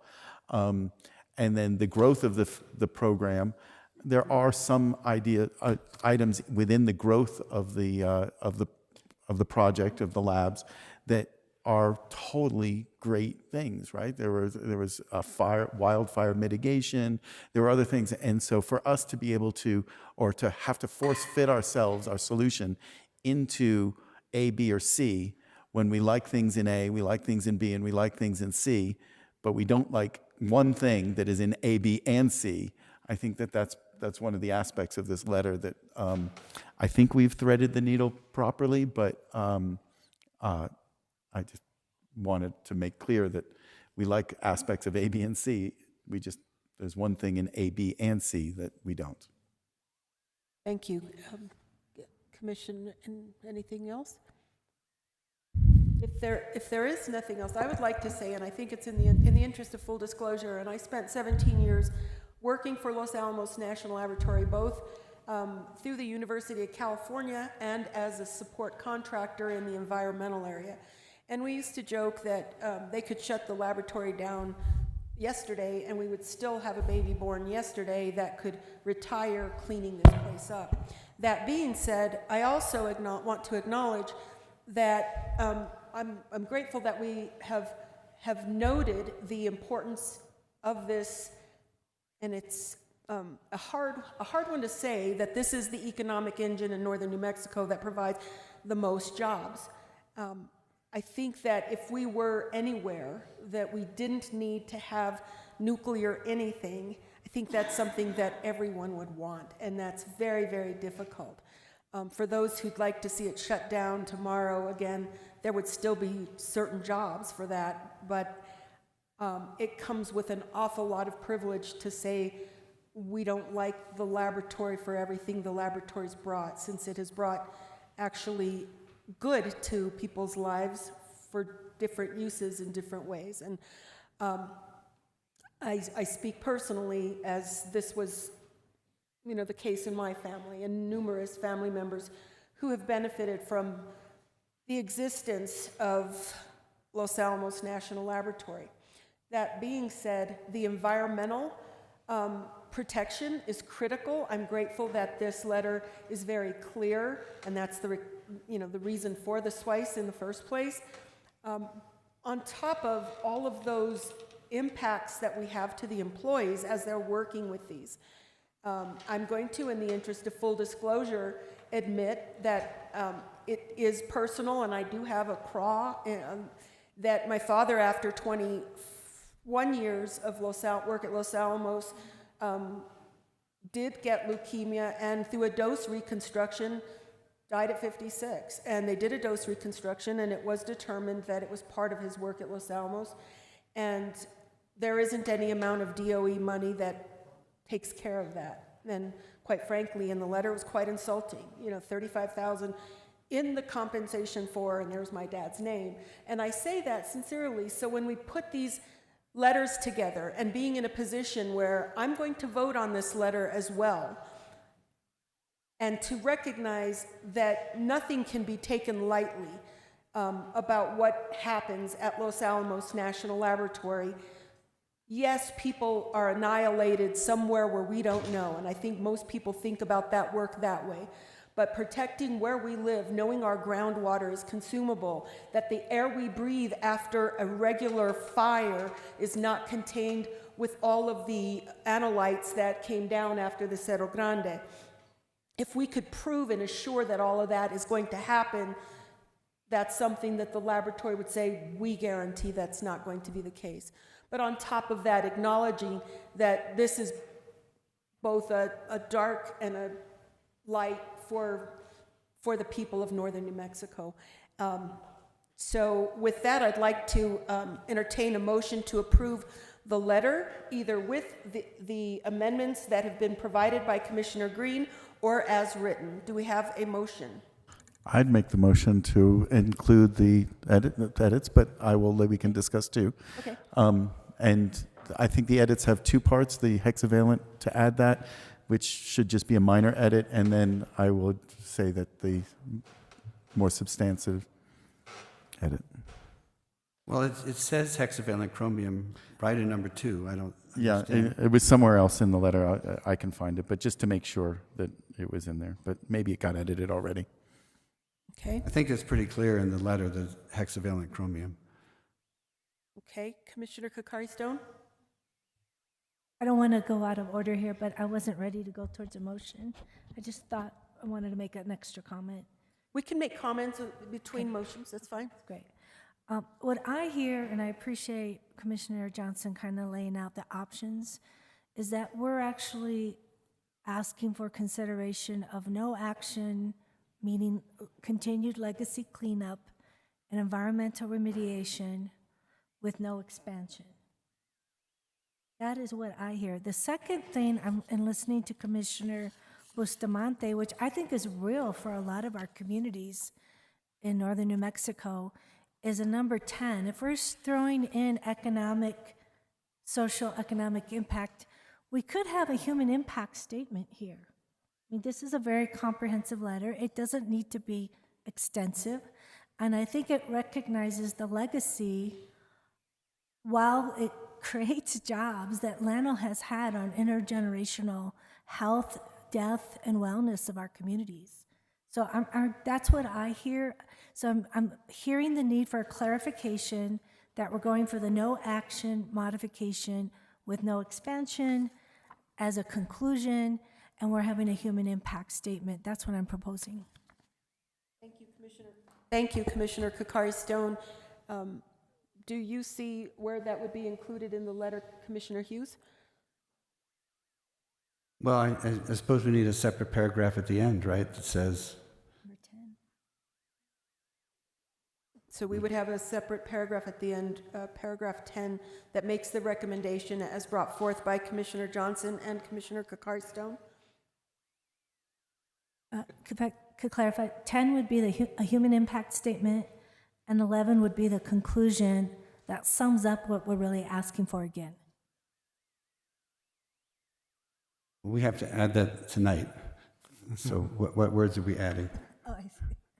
Because this is due, when, Thursday, right, to the commission. Commissioner Johnson? Could we say something in the conclusion that has the effect of a human impact statement, which is, I mean, what I took you to say, Commissioner Bustamante, Chair Bustamante, is that this is complicated. It's not just black and white, right? Los Alamos National Labs produces bombs or pits, and so we are concerned about that, but they also are an economic engine, and they do medical research, and they do technology. So maybe the human impact statement could be brief, given the time, and say something like acknowledging the complicated legacy of Los Alamos National Labs on the residents of northern New Mexico, including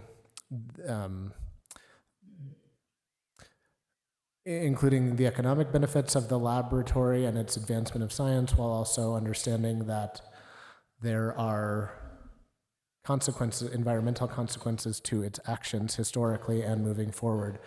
We urge caution in any expansion of the laboratory and do not condone pit production at Los Alamos National Labs. And I may have lost steam with the stream of consciousness, but that beyond the because their recommendation is beyond what is currently happening, right? Yes. Well, I think we should acknowledge future environmental impacts, right? So, how will we get this information into this letter? Well, does Commissioner Kakari Stone have written down? Have you written down something that we can add to the letter? Very simple. Chair Bustamante, I was going to suggest we're sort of at our normal breaking point, so perhaps we could take a break and we could wordsmith with some language to come back so the board can look at it. That might be a way forward. During the break? Yeah, that's a good idea. Right. So I saw Commissioner Kakari Stone raised her hand and volunteered to work during the break, and then we'll come back and wrap it up.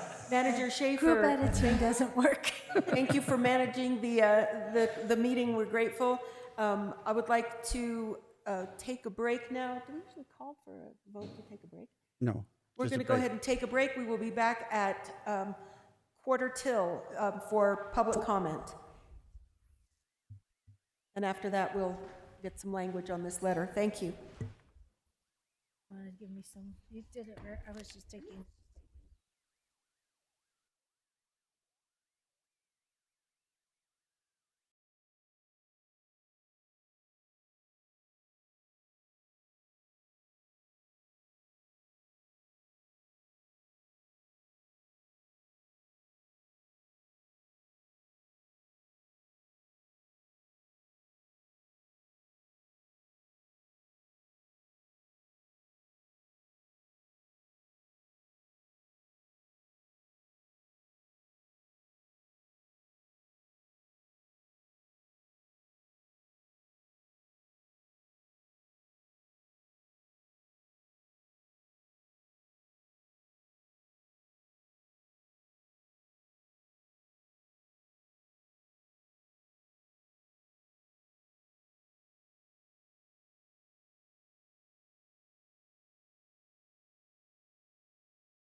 feel like this agenda's all over the map.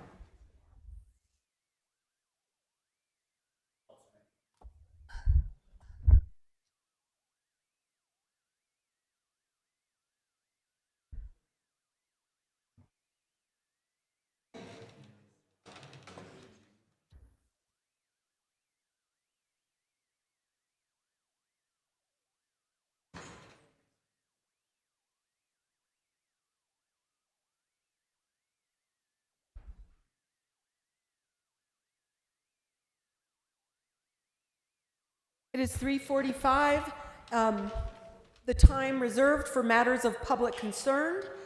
I am going to allow for 3 minutes for all those who are here to speak. With a show of hands, how many from the public are here to speak for public concern? Okay, so we have 3 internal, and how many do we have online?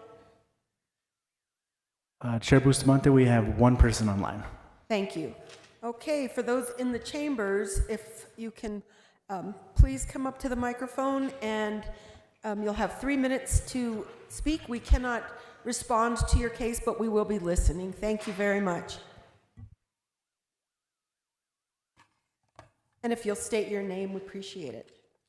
Good afternoon. My name is Marjorie Knudsen. I live in the Rancho Alegre neighborhood of Santa Fe County, Chair Bustamante's district. And I'm here to request consideration for changes to be made to the noise ordinance 2009.11. We have a situation in our neighborhood where one of our neighbors is making quite a bit of noise, which is disruptive to many people in our neighborhood as far as a mile or further away. And the way that the noise ordinance is written, between the hours of 7 a.m. and 10 p.m., the reading of 75 decibels from certain feet from their house is acceptable. However, where I live, which is 4/10 of a mile away from the neighbor's property, anything above 45 decibels means that I really can't enjoy my back patio. Sometimes I can't enjoy my front patio. And sometimes I can hear it inside my house because the volume goes up and down repeatedly throughout the day. And this neighbor is well aware of the requirements of the ordinance, and so the music starts at 7:01. And then if someone calls the non-emergency number, then the sheriff comes down our street and it's very visible. They can see the sheriff coming in, and then the music stops or goes down. So we're kind of in a cat and mouse situation. And one of the things that is especially disturbing is recently he has started screaming obscenities at the top of his voice, which I'm sure are audible probably a mile away, because I have a friend that lives on Copper Trail at 8/10 of a mile away, and they can hear it. The people that live right next to him have a young child. I'm sure it's not ideal for them to be hearing this. He's a military veteran from the Iraq War, and I understand that it's also an issue for the noise for him. So at this point, I'm not really sure what should be done next. When I spoke with the sheriff, and I understand his position when he comes out, they kind of have their hands tied.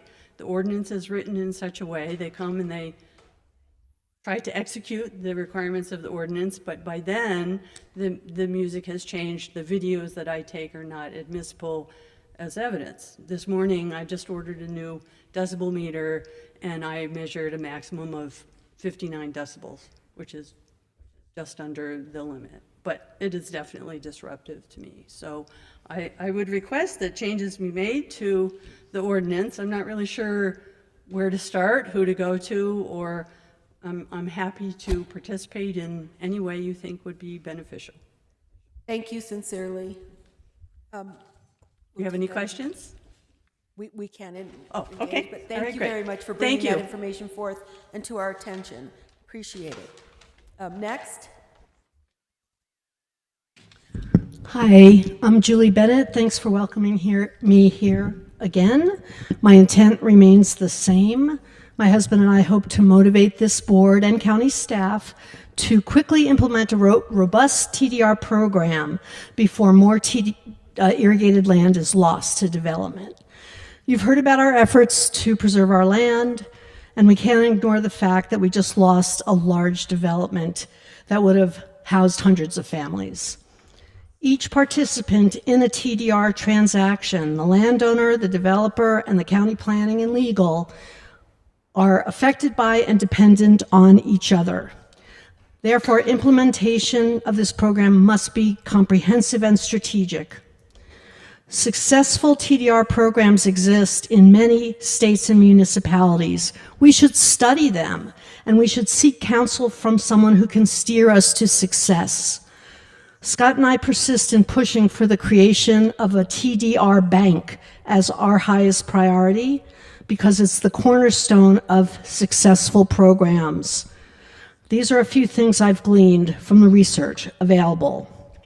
A TDR bank serves as the administering body for TDR programs. It can generate funds so the program becomes self-sustaining. Funds from the bank can be used for infrastructure improvements in the higher density receiving areas, providing an incentive to communities to accept extra density. A TDR bank can promote the program, facilitate transactions, and provide parties with information about the dollar value of the rights. The real value of the rights helps support the legitimacy of the program. TDR banks fill a critical timing gap into which we fell. That could be a downfall of a TDR program. With a TDR bank, the county will have skin in the game and clout in its pocket. Staff will be incentivized to support developers and landowners in seeing their projects through. Perhaps this body will find that TDR should be required for more projects than currently required. Fund the bank with cash from public or private sources. Don't compete with landowners and with county land. That will make it dependent on a sale to fulfill its mission. As a final note, our failed sale of 22 TDRs were valued each at $25,000 for a total of $500,000. That's a small investment that would kick off this program. Even though it's too late to protect our land, we will persist in fighting for this program. It's that important. Will this body champion the TDR program by throwing the full weight of your power into its coherent implementation? We hope so. And please take up our invitation to come visit so you see why we're motivated to fight for this project. Thank you sincerely. Thank you. Next. My name is Greg Mello. I'm the director of the Los Alamos Study Group in Albuquerque. I lived here in Santa Fe for between 20 and 25 years, depending on you count it. Thank you very much for your hard work on the letter before you commenting on the draft LANL site-wide environmental impact statement. This letter and the county's views really does matter on a national level. And what you do here has effects far away and for us. The NNSA hasn't made it easy because they did not provide a genuine no-action alternative. They put the biggest environmental impact generating activity, which is not yet in place, in the no-action alternative as if it was actually not happening, as if, well, because they made the decision already, not because it's not, that it's already happened. So a genuine no-action alternative that opposes pit production is a kind of fourth option. I wanted to say that the NNSA is not going to pick one of these three options. That's not the way they've set this up, and that's not what they're going to do. They're going to take elements from these options as NNSA and congressional priorities change. So they are creating a palette from which they can do what they would like to do and what they're instructed to do. So I wouldn't be too attached to the specific alternatives because they have also salted the larger, most expansive alternatives with some of the more attractive environmental options, such as cleanup, solar generation, and prevention of forest fires. LANL at the moment has no actual deployable pit production capacity. So to say expansion of pit production is a bit of a misnomer, but the simple way to resolve that is just to say that one opposes pit production per se. It will be until 2032 that LANL has reliable pit production according to NNSA. This pit production is not for maintaining existing weapons. It's to provide pits for a new warhead being designed in Livermore, California. And meanwhile, a larger pit production facility is under construction in South Carolina. Just recently, on the 4th of April, there was a presentation about progress there, and with some pictures, and anyway, it's underway as we speak. And the reason LANL has this mission in the meantime, before that begins production in 2035, is to provide pits for the new warhead. Thank you very much. Thank you, Mr. Mello. Next. Do we have anyone else in the chambers who is here for public comment? If not, we will go online. Chair Bustamante, our first speaker is Chris Michels. Hello, can you hear me okay? Yes. Okay, hi, I'm Chris Michels. I've testified before you a number of times. The subject today is EPA requests and the problem with them, which is we continue to struggle with the fact that Santa Fe County has an illegal EPA process. There is some good news in that your new county attorney, Mr. Boyd, and I have spoken, and because of his interest, we did get a response finally from the county clerk, who has been dug in and not doing anything for about 4 months. So we got a response. That's the good news. The bad news is the response is mostly rubbish and also illegal. The question with the county clerk, of course, is why she's responding in the first place. Listen closely. This is probably news. The records that the clerk claims to have aren't hers. That's the basis of all the problems is the records belong to you and to me. They're public records. They are not the clerk's records. Those records should be coming from your records custodian. I repeat, those records belong to you. If I have to sue the county to get those records, I will have to sue you, not the clerk, because they aren't her records. It's a fraud she's been perpetrating on you, or just confusion, because she seems quite confused. So anyway, from the clerk, we got some records, heavily redacted for no good reason, and not even the correct records. So basically, it's fraud. She's producing a record claiming to be responsive, which is not. It's a completely different record. What she did is she produced a record for a primary, which, I requested records from the election in the general election in November. She provided a record claiming to be responsive, which was from the primary. I mean, it's like this clerk basically does not understand anything about EPA, it seems, and that's no mystery. So what I would suggest going forward is, first off, we have got to get a response to my EPA request, which has been lingering now since November. This is because you are not doing your job, because these are your records and you are responsive to the public. The clerk is not. Do your job. Wake up. The other thing I'm going to say is, with this would probably be very healthy because of the long-term confusion, is put this on your agenda. Put it on a BCC agenda, and let's have an open meeting to let the public know what's going on with EPA, because right now you haven't been complying with EPA for years, it looks like, and certainly not for the last 4 months. We're getting about to the point where there's going to have to be a lawsuit unless we can get some progress. So please, for a change, pay attention. This is your job. Wake up, and let's get some progress here. Oh, and again, your new attorney seems to be a step in the right direction. Thanks for your attention. Bye-bye. Thank you, Mr. Michels. Chair Bustamante, there are no other users online. There are no other individuals here for public comment. We will close public comment. Thank you. Back to our agenda. We are going to go back to our first item.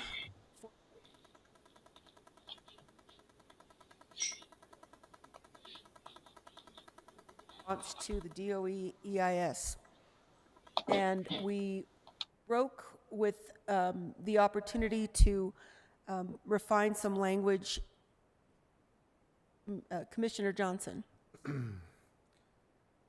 Chair, should I make this a motion and then include all of the sections? Is that how we should do this? We currently have a motion on the table, and we haven't had a second, as I understand it. So it would be an amendment to the existing. I'd like to see if there is a second in the interest of conversation. And who made the motion? I did, but I will withdraw my motion just to let conversation. We have our motion withdrawn, and we will continue to discuss the letter. Thank you, Commissioner Green and Commissioner Johnson. Thank you, Chair Bustamante. Should I make a motion, or should I just state? Should I read into the record what we have written? State the language that you've developed for consideration by the board. So, I would propose that we take the language that Commissioner Green has provided, specifically the middle paragraph, which I will read into the record in just a moment, and then add an additional section. So, adding to section X, conclusion, I would propose, let me just make sure. That's right.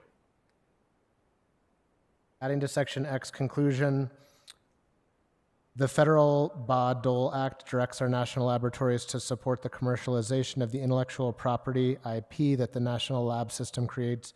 We encourage LANL to provide increasing support for this with additional funding and resources for these collaborative projects to be located in the Santa Fe County, Los Alamos area. And then a second paragraph that reads, while we appreciate the economic growth and scientific advancements produced by Los Alamos National Laboratory, we must also recognize the environmental harms and negative effects on intergenerational health and human suffering in New Mexico historically and into the future. We firmly oppose any expansion of Los Alamos National Labs that continues to produce plutonium pits. Discussion? How about I make a motion that we approve the letter with the additions proposed by Commissioner Johnson? We have a motion to accept the language provided by Commissioner Johnson with the letter that has been provided by Commissioner Hughes. Do we have a second? And I'll second it, and thank you for organizing all of that. We have a second from Commissioner Green. All in favor? Aye. Aye. Opposed? Motion carries. Thank you. And just to be clear, is Sarah going to redo the letter today for that? And I did send her, thank you, Chair. I did send her the text for both. Okay. Yeah, so she should, I would imagine it will come. Okay, we need to finish that tonight. Need to sign it. Thank you, Commissioner Hughes. Manager Schaefer, any assistance in assuring that that goes out today? That will be one. I will make sure that this Thank you. letter goes out. Thanks. Thank you, Attorney Boyd. Okay, request for approval of a proclamation proclaiming April 22nd as Earth Day. And I would like to ask Commissioner Johnson to read the proclamation for us in our acknowledgement of, we've all heard every day is Earth Day, and we do know that there are some dramatic things happening to our environment. So thank you, Commissioner Johnson, for co-sponsoring this. Thank you, Chair. I'll read Santa Fe County Proclamation proclaiming April 22nd, 2025 as Earth Day. It is introduced by Commissioner and Chair Camila Bustamante and Commissioner Adam F. Johnson.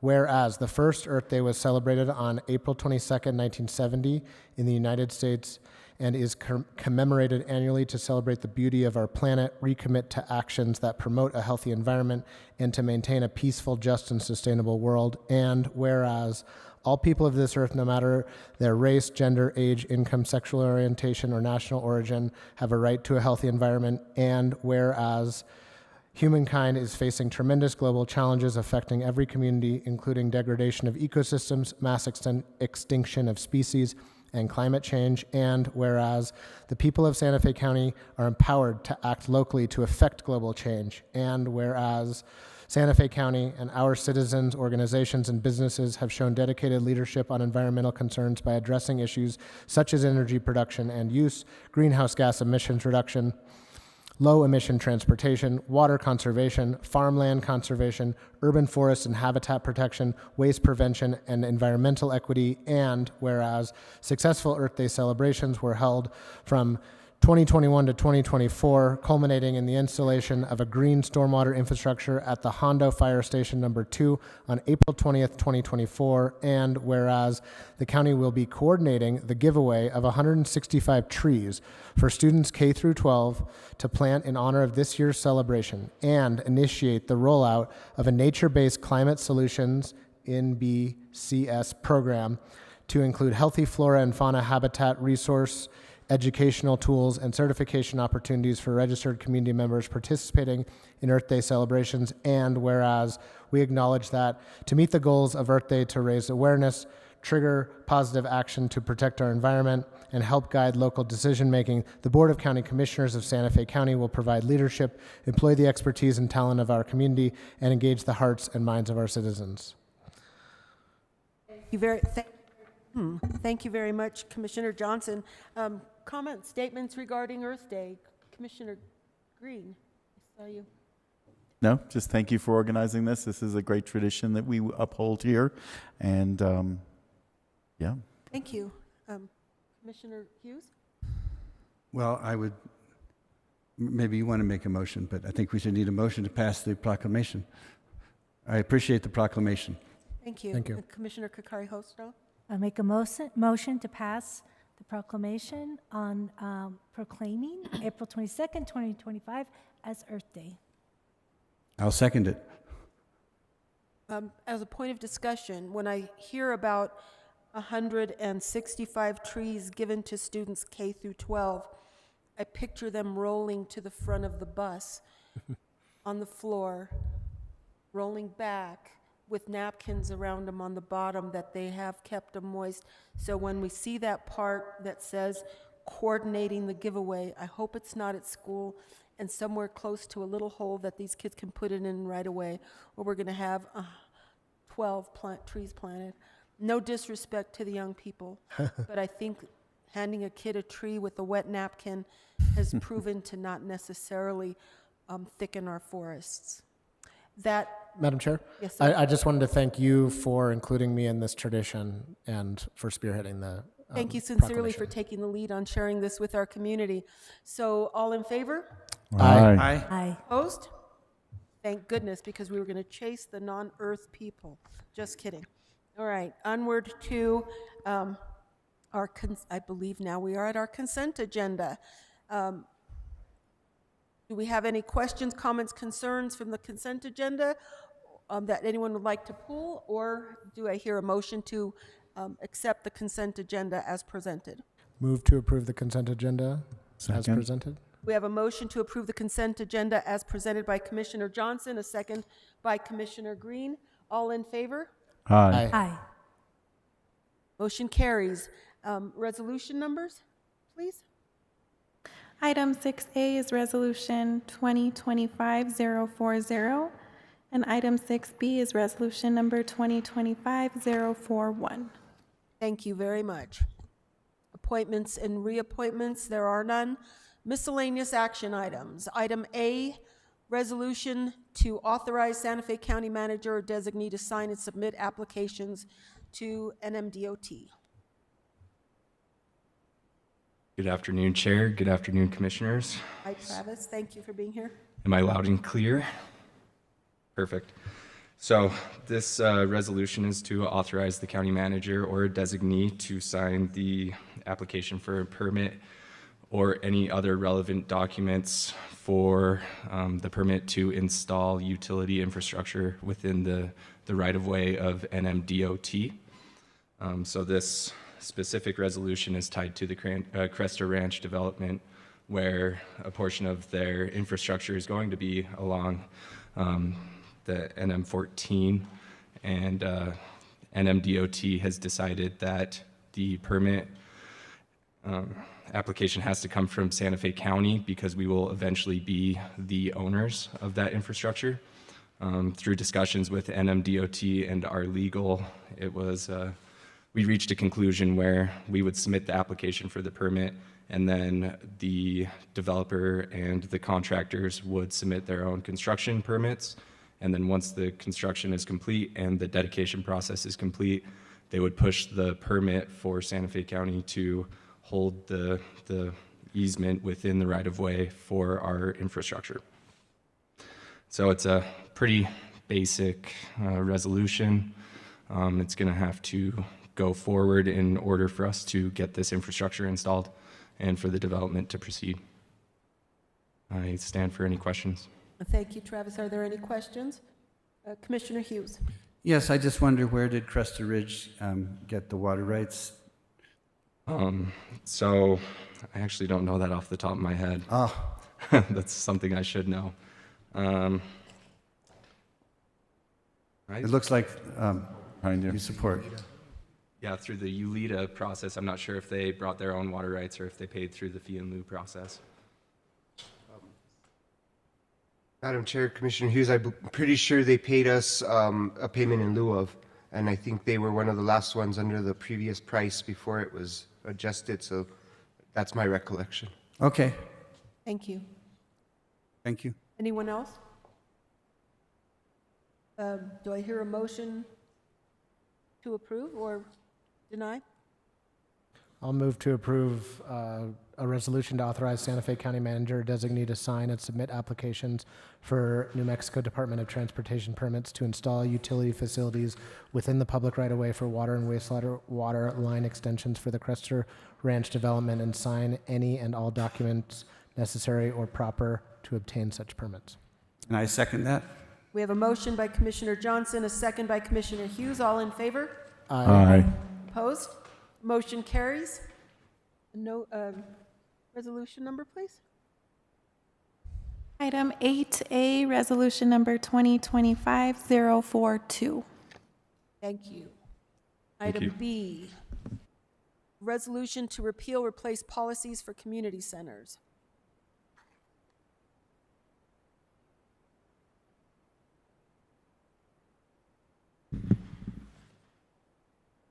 Good afternoon, Chair Bustamante, members of the board. On the last meeting I presented on March 11th, we discussed Public Works proposal for a resolution to repeal and replace the current policies behind the rental of community centers. Some of the changes discussed were to implement a change to the rate structure, an increase to the current deposit amount, a requirement for third-party insurance use, and a photo ID requirement. With input from the commissioners, there were several good inputs that we took to heart. We talked internally. We had some back and forth with the county manager. So today I'd like to discuss a few briefly and just go into detail as to what we changed and what we did not. First and foremost, implementing the premium pricing for advanced rentals and holiday rentals. We felt that this needed no change due to the fact that we wanted to have consistencies with the benefit to the community, regardless of location or timelines of their events. Another topic of discussion was to rent facilities on holidays and weekends. Internally, we further discussed this and felt that no change was needed. We would like to preserve holidays for county employees, keeping on-call staff to a minimum, making sure not too much time is spent during holidays having to look after the community centers. Furthermore, there was discussion regarding the topic of the government issue photo ID. Verbiage wasn't necessarily clear to state that all kinds of different government entity IDs should be accepted. We did make a change on this. We updated the verbiage to reflect various types of IDs, which do not exclude any type of county resident. Another topic at hand was to give priority to regular meetings of community organizations. This is the one we expanded the most on.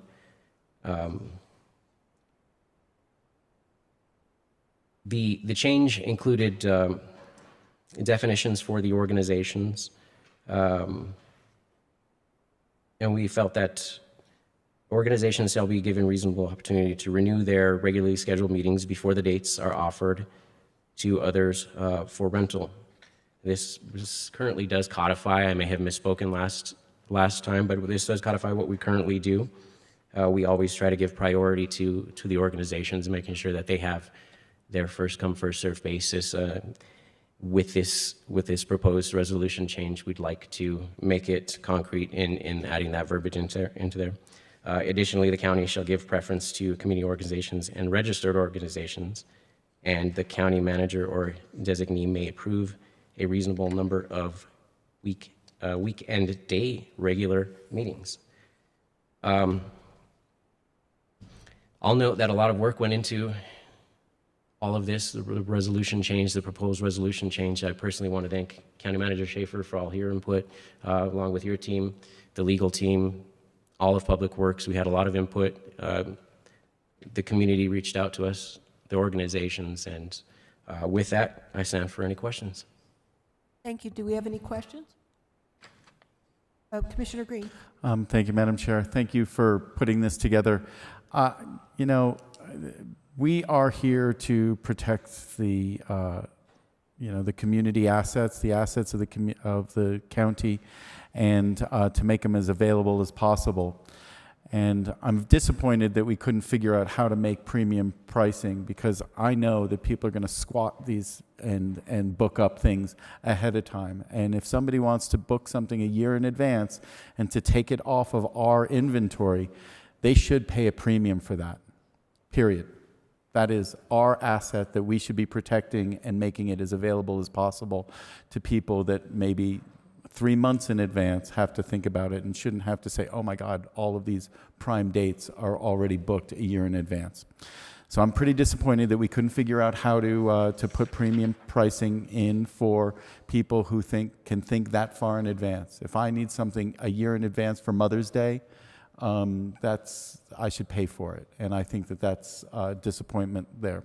I also think that we should pay a premium for being on a holiday, and we should make this asset that is on the ground and available 365 days of the year should be available, and people should pay for it. If it's going to be the 4th of July, so be it. If that's an important day for somebody to have that facility, we can pay our staff overtime or whatever's appropriate to make people, keep these things clean. That is our fiduciary responsibility with our assets here. And so I find that this is a good first step, but incomplete in this. And so I'm disappointed in those two aspects not being able to be figured out, and for lack of a better word there. But thank you for putting this together. We need to update this, but those two things sort of make it a little less than complete in my book. Thank you. Any further? Commissioner Johnson? Yes, thanks, Chair. Thank you for putting this together. Remind me how often this policy manual is revised? So up to date, my apologies, Madam Bustamante, Commissioner Johnson.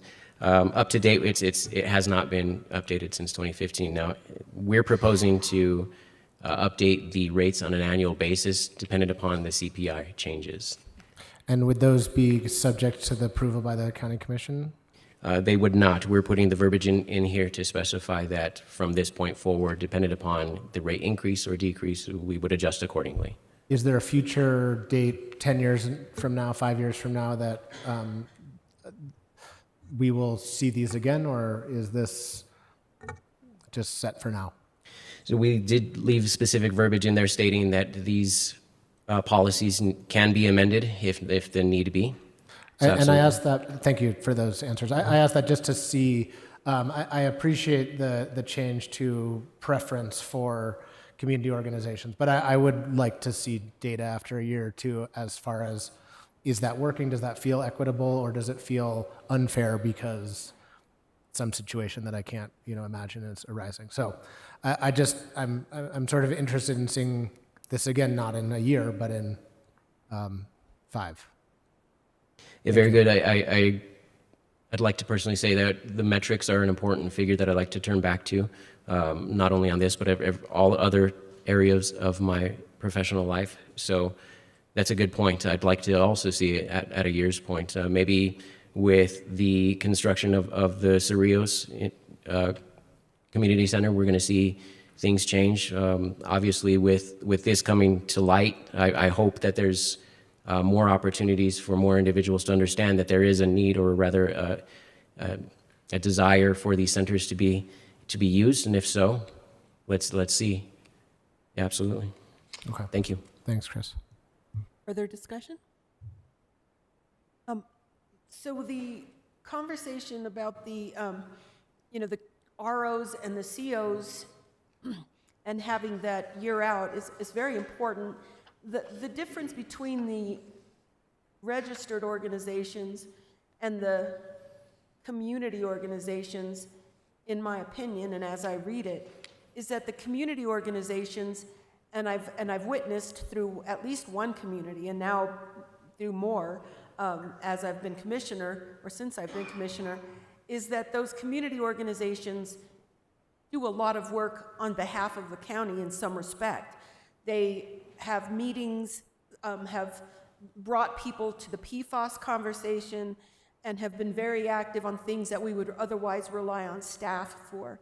As well as when we get into Galisteo and all the other areas that have community planning, those facilities, and when they have their meetings and they know they're going to meet on the first Monday of every month or whatever the case may be, we need to, in my opinion, for those organizations that do quite a bit of work respectfully with the county, it's questionable why, I don't want to say why we charge them at all, but the point is giving them preference for sure. Registered organizations can be a mutual domestic or an ASACIA association, and their work is usually for the work of their organization. It's not necessarily, so I don't necessarily see these two, the ROs and the COs, being commensurate in their privilege of access.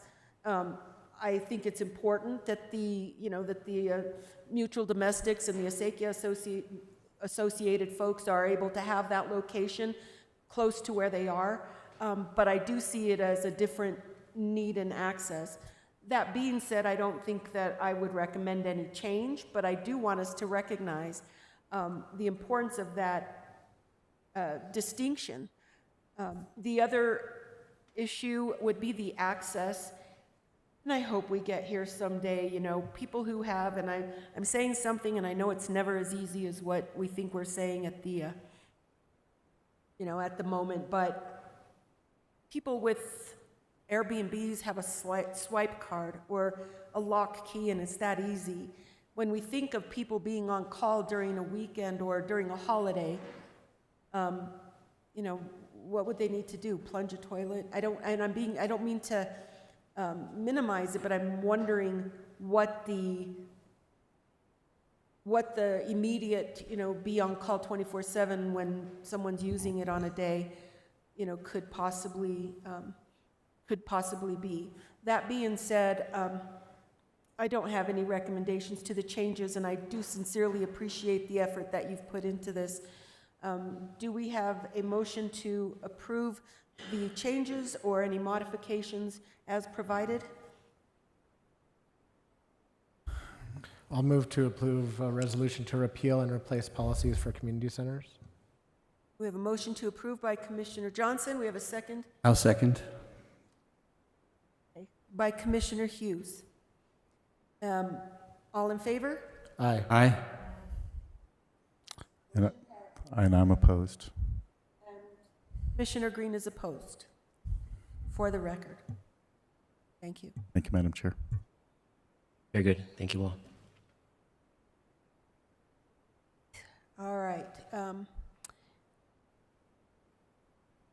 Chair Item C, Bustamante? I'm sorry, yes, a number, Yes. yes. Item 8B, resolution number 2025-043. Thank you very much. All right, item C, request 1, approval of the project assignment number 1 for agreement 2025-0101 MCMO between Santa Fe County and Wilson and Company, Inc. in the amount of $425,604.40, exclusive of gross receipts tax. Thank you, Erin Feely. Good afternoon, Commissioners, Madam Chair. The La Jolla Road Improvement Project is located between New Mexico 50 and Old Denver Highway in Glorieta, and was included in the approved fiscal year 2025 capital budget. It is in poor pavement condition, and drainage issues have been observed in this segment. As brought by Ryan Wood from Public Works, the county does have a pavement conditions assessment in place with a goal of a score of 70 or above. La Jolla Road, during the last assessment that was conducted, received an area average score of 48, indicating the need for significant engineering design and reconstruction. There are also constrained shoulders and steep grades between the pavement edge and adjacent properties that are contributing to stormwater runoff that deteriorate the pavement further. The county utilized the new on-call engineering services agreement that was approved by the Board of Commissioners on December 9th of last year for this project. And Wilson & Company is one of the 13 firms that entered into agreements with the county. They responded to a request for quote that was sent in January of this year. The scope of the work of the project assignment includes preliminary engineering study and report phase to assess the road conditions and develop strategies to improve both the roadway and stormwater management on this segment of La Jolla Road. And then it will be followed by the development of design plans for construction. After reviewing the detailed scope of work and cost proposal that was provided by Wilson & Company, we've determined it to be fair and reasonable, and based on their qualifications, we are requesting the approval of project assignment number 1 of the on-call agreement number 2025-0101 MCMO with Wilson & Company to provide design services for the La Jolla Road Improvement Project in the amount of $425,604.40, exclusive of GRT, and also the delegation of authority to the county manager to sign the project assignment and purchase order. I'll stand for any questions. Do we have any questions? Commissioner Hughes? I have an unrelated question. I approve of this project, but I wondered, do we have a similar system for dirt roads as we have for, I know we have this complicated system to evaluate paved roads, and are they, falling apart, and do we need to repair them? But do we have a similar system for dirt roads? That is a And question. Ryan's There we go. approaching from behind. Chair, Commissioner Hughes, there's not a current system with any scoring within the county. However, there is ways to score those roads. So there are means and methods to do that. We don't have any scoring on any of our dirt roads. Well, I suggest we look at that. I live on one of the county-maintained dirt roads, and while it's fine, some of the dirt roads are falling apart, so. And we can definitely do that. And I know some of the commissioners are familiar with the Pazer rating, kind of how we used to manage scoring of the actual asphalt. The dirt, or the dirt road system is very similar to that. It's putting eyes on it. So it's a little subjective, but we can definitely look into that, Commissioner. Yeah, well, I mean, if you're driving down a dirt road and you get stuck and you can't get out, that's probably an indication it needs improvement. I would agree. Or you need a new car, yeah. Thank you. That's all. Thank you. Commissioner Johnson? Thank you, Madam Chair. And this is a question for Ryan. I think I have a good track record so far, but I am about to ask a stupid question, so apologies. When someone like Wilson & Company repaves the road, improves it, do they improve it to a score of 100? That's actually a great question, Madam Chair, Commissioner Johnson. When it depends on what the actual maintenance or the rehabilitation of that road is to how that score changes. So if you do a full rehab, so if it's a roadway that we're going to rebuild, and it's going to be up to our standards, new pavement, drainage, all those things are being addressed, then it is moved back to 100. So it'll score 100. Seal coat projects that are doing maintenance improvements of the surface bring up the score typically around 90, 85, 90. So it moves it to that. So it's not 100%. It just depends on, what the actual project is. Thank you. You're welcome. Thank you, Commissioner Johnson. Anyone else? I have one quick question. To what end do the residents on any road that's being improved have any input when we plan on making any modifications? Are they notified in advance? Are they asked if this is what they want? I mean, which is usually what they Yeah. want. Thank you for that question, Madam Chair. We actually do have public engagement as part of the scope of work. So they will be meeting with the property owners along La Jolla Road on this segment and discussing the project with them and getting feedback. It's a very constrained area, so that's a really important part of that. So that will be part of the project. Thank you very much. That's precisely why I was asking. It's, okay, we're about to take all these trucks and they're going to be doing their stuff, so I appreciate that. If there is no further discussion, I'll entertain a motion to approve or deny the project assignment. I'll make a motion. This is my district. Move to approve the project assignment number 1 for agreement number 2025-0101 MCMO between Santa Fe County and Wilson and Company, Inc. in the amount of $425,604.40, exclusive of NMGRT, to provide the design services for the La Jolla Road Improvement Project and delegate authority to the county manager to sign the project assignment and the purchase orders. Do you have a second? I'll second it. Commissioner Oh, sorry. Kokar-Stone. I second it. Okay. So we have a motion, Commissioner Johnson, a second by Commissioner Kokar-Stone. All in favor? Aye. Opposed? Motion carries. Thank you. Thank you. All right. Item D, approval of amendment number 6 to agreement number 2022-0153 CSD with Las Cumbres Community Services. Hi, Jennifer. Good afternoon. Chair Bustamante and Commissioners. Jennifer Romero, Santa Fe County Community Services Deputy Director. The Community Services Department is requesting approval of amendment number 6 with Las Cumbres Community Services to continue navigation services for low-income individuals, addressing the needs of county residents related to their social determinants of health, including assistance with food, housing, utilities, and transportation. And our contractor wanted to be here with us today to highlight their program. Unfortunately, she and her backup have fallen ill, but I will highlight their program for you. Las Cumbres Community Services has been a long-term provider within the Connect Network, and actually one of our first 8 organizations with the Connect Network. We work primarily with them for their Cute Healthy Baby program. This program supports pregnant women and new moms by coordinating prenatal and birthing classes, providing nutrition support, assisting with substance use treatment, addressing basic needs, and more. Their Santuario del Corazón program, which will be newly funded through this contract, is designed to offer trauma-informed mental health services and family navigation support to immigrant children and their families.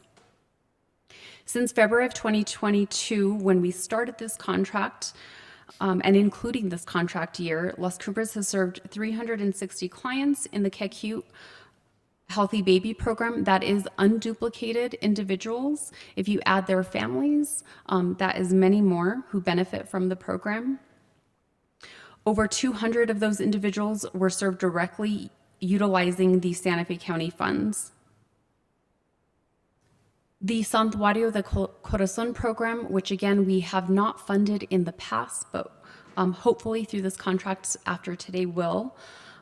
Just last year, they had 42 enrolled children, plus their 63 family members. So just last year, they served about 105 individuals. Wraparound services were provided to include comprehensive navigation and case management, legal and mental health services. This contract will support expansion of our services at their Welcome Center, which is located at 1911 St. Michael's Drive, through the addition of a new Welcome Center coordinator And that individual will be stationed full-time on-site to receive walk-in clients, coordinate, co-facilitate center-based activities, enroll new clients into Connect, and link families to community resources. And I will stand for questions. Do we have any questions for Ms. Romero? Commissioner Hughes? Just a wonderful program, thank you. That's all. Anyone else? That's great.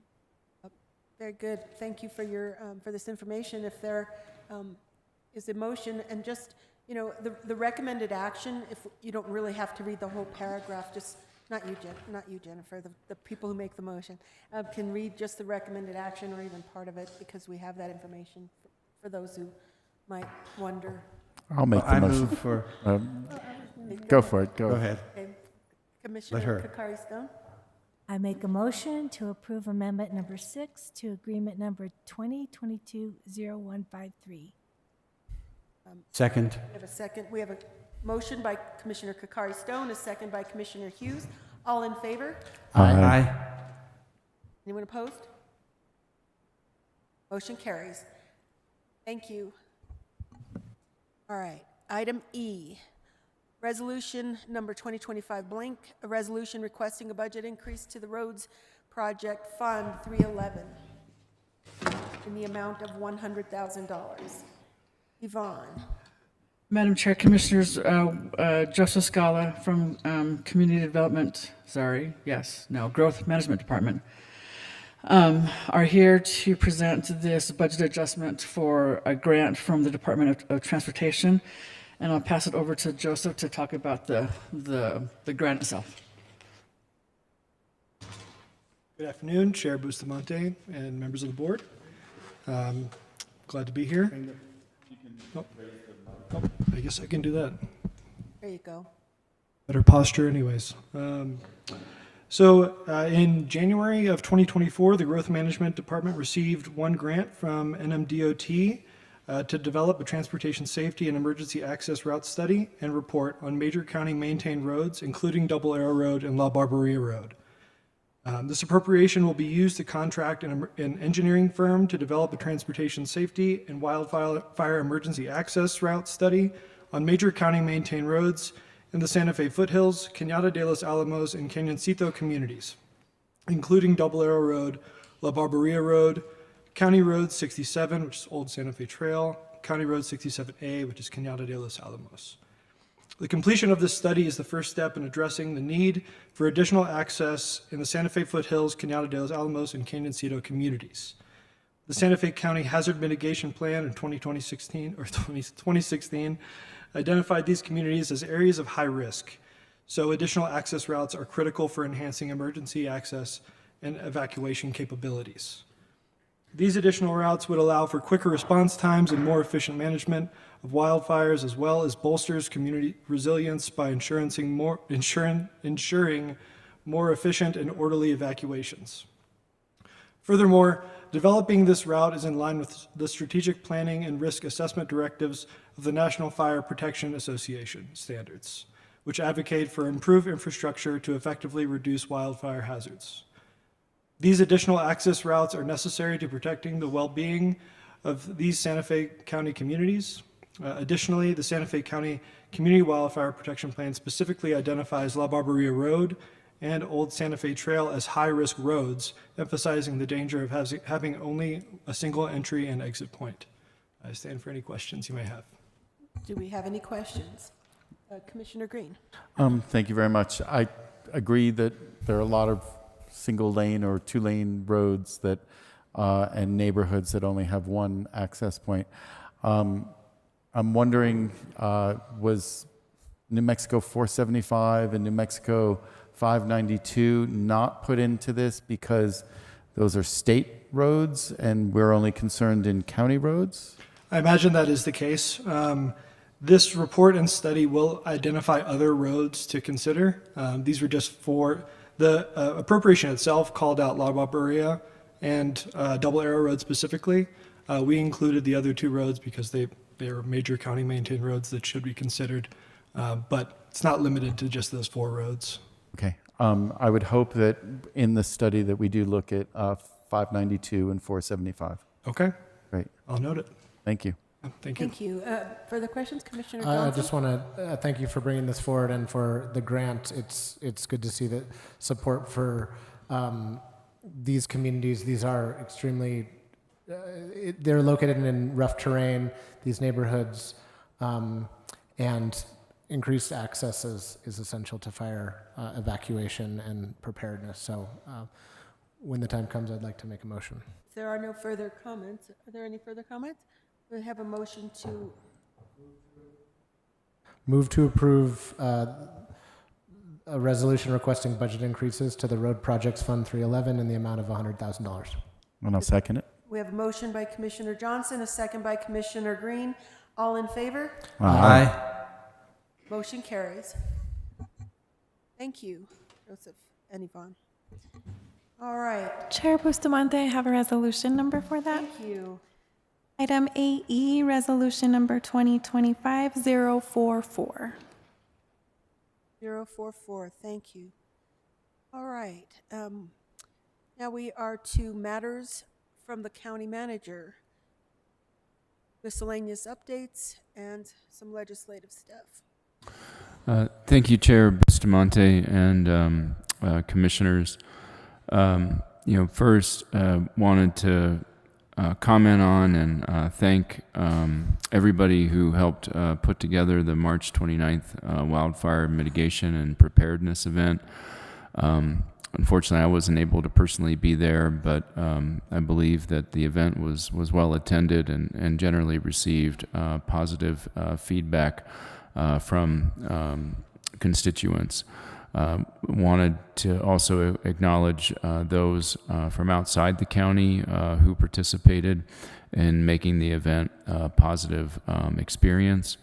We are trying to organize at least 4 additional events of that sort in our 4 fire regions. Chief Black is leading those coordination efforts, and so we'll be trying to identify dates that work for commissioners through your liaisons so that we can get those additional dates scheduled and start moving forward with the robust public outreach that are necessary to have folks engaged and making the time to attend. Wanted to acknowledge that we'll be bringing at a future BCC meeting, most likely in May, a presentation concerning Water 2100. That's our ongoing planning efforts with the City of Santa Fe concerning the water needs and future of the county and City of Santa Fe. And in addition, as part of that, we'll be providing an update to the board concerning the county's conjunctive water use management plan, which is to rely on surface water sources whenever possible, while having backup supply of water available in the event those surface sources are not available. To put a more fine point on it, explaining how groundwater rights fit within the county's overall conjunctive use plan and resiliency planning. We'll also be bringing forward over the next couple of meetings the documents necessary to effectuate the public sale of a portion of the general obligation bonds that were approved by the voters last November. Moving those items forward wouldn't ultimately commit the county to selling those general obligation bonds if the market conditions prove to be extremely unfavorable. We're bringing it forward now because while there is obviously a lot of uncertainty in the global financial markets, at the same time, that uncertainty is creating a strong demand for high-quality debt instruments issued by governmental entities that are tax-advantaged. and certainly county general obligation bonds, which are, last time we sold them, they were rated AAA by Standard & Poor's, would check those boxes.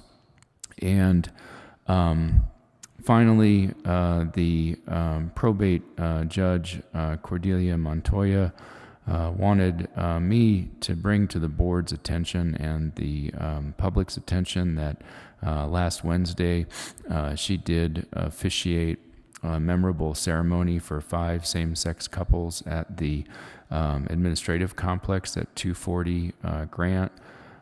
As I understand it, those couples had relocated to New Mexico and had their marriage reaffirmed here in front of in front of Judge Montoya, because of New Mexico's welcoming status and continued legal protections at the state level for same-sex marriages. So they also expressed their deep gratitude for the judge's role in making their special day possible. So I bring this up for 2 reasons. Number one, wanted to acknowledge the work of Judge Montoya and the service that she provides to citizens in terms of providing them with marriage services.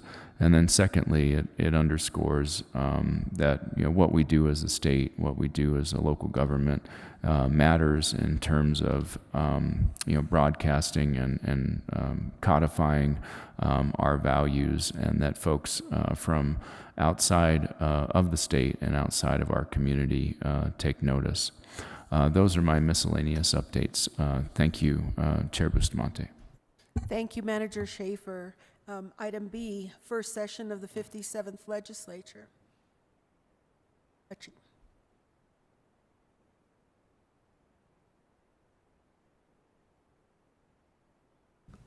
Good afternoon, Chair Bustamante, Commissioners, Hutchie Miller, Santa Fe County Manager's Office. Seems like I'm a little bit further away from you than usual. You had a dance floor in between us. No, I did bring my glasses just in case I wasn't able to identify you from your voices. So what I'm reporting on is this item here, this report, which is in board docs, and it's a 17-page report, which within the report there are the list of all the items which have passed the legislature and have been signed into law, and those are pages 1 through 14, and the remaining pages 15 through 17 are a list of everything that has passed and hasn't been signed into law yet. And there are included in that list, there's the 2 items which have been vetoed as well. That's House Bill 65 and Senate Bill 17. With that, there was a large group of bills that was signed into law yesterday. This has been the largest since the end of the legislature. There were 60 bills signed yesterday. There are 84 bills signed total. And there are 110 bills and resolutions needing to be acted on yet. So that's that list on the latter pages of the report. And I just wanted to highlight some of the item, and before I go on to that, so there had been 2 batches of bills that were signed since the last commission meeting, and there was 2 bills signed on March 28th, and then, like I said yesterday, there were 60 bills signed on April 7th. So some notable bills that were signed into law yesterday, and I have them highlighted within the report. They're in yellow. And there's House Bill 71, the Early Childhood Education and Care Fund transfers. That's on page 1 of the report. And that essentially created allowed for more funding for early childhood education to come forward. House Bill 192, the digital trunk radio communication system, that's on page 2. And that is that would be a benefit to counties and municipalities statewide. That picks up the subscription costs for the new digital radio system that the state has been transitioning towards. And so my understanding is that there's an actual subscription fee for each radio that the government has. So if you have, for instance, 500 radios for your fire department and police department, that now is going to be covered within the state budget. It's going to be picked up in the Department of Information and Technology budget of the state. Next is House Bill 458, which is on page 4 of the report, the Carbon Dioxide Storage Stewardship Act. And this is a act which allows and sets up some funding to look at carbon sequestration and see, not have it fully implemented, but right now this bill allows it to be studied and put some funding to see where and how and if this is a feasible practice for the state. Next is Senate Bill 16, non-major party voters in primary elections, which is on page 5. And this now allows in primary elections for what are commonly referred to as independent, but in the election world, what they're known as decline to state voters. So if you don't have a party, this frees up the staff and clerk's offices not to have to go ahead and same day registration all those voters who are wanting to participate in the primary election. They can go ahead and vote for the major party of choice, and they can still remain as a decline to state voter. Next is Senate Bill 33, Wildfire Prepared Act. There's some funding tied to this, and this is basically a program to just get your defensible spaces ready around your residences, and knowing that there has been a major impact in many parts of the state due to wildfires. This should be able to help out in a lot of areas throughout the state that have, I would say, high risk potentials for wildfires. Senate Bill 37, the Strategic Water Reserve Fund. That's on page 5. And this is creates the Strategic Water Reserve Fund to be administered by the Interstate Stream Commission, adds a new purpose for the Strategic Water Reserve to assist the state and water users with water management and conservation efforts for groundwater recharge. But it limits how funds may be spent for that purpose and how to achieve it. Mandates that when acquiring water or storage rights, the Interstate Stream Commission prioritize acquisitions that will also provide one or more supplementary benefits, such as supporting traditional cultural practices, habitat improvement, and recreational opportunities. So this is just another protection that is in line with looking and monitoring the state's water resources. Senate Bill 353, that's on page 9, search and rescue emergency responses. What this bill does is requires emergency response entities to basically get organized with one another so that they know what is happening between the responding entities and responding departments when there's a search and rescue event that is occurring. Senate Bill 364, Law Enforcement Qualifications, page 9. This allows for non-U.S. citizens to be able to be law enforcement officers now within the state. And this has the potential to, add to the pool of potential law enforcement officers that the state has to draw from now. There, in the testimony that was provided during the debate of the bill and its many steps, it was shown that throughout different states, there's where they have similar laws in place, that there is a want of non-citizens to be law enforcement officers, and they don't have that ability. And now that with this signage of this law, that is a possibility within the state. What I wanted to move on next is the notable items yet to be signed that are still on the table. And we have the deadline of Friday, April the 11th, for the governor to act on bills or otherwise have them not acted on, and then they would just be pocket vetoed. The big ones are still there, and they probably will come down to Friday to be enacted upon. And that's House Bill 2, the General Appropriations Act, the state budget.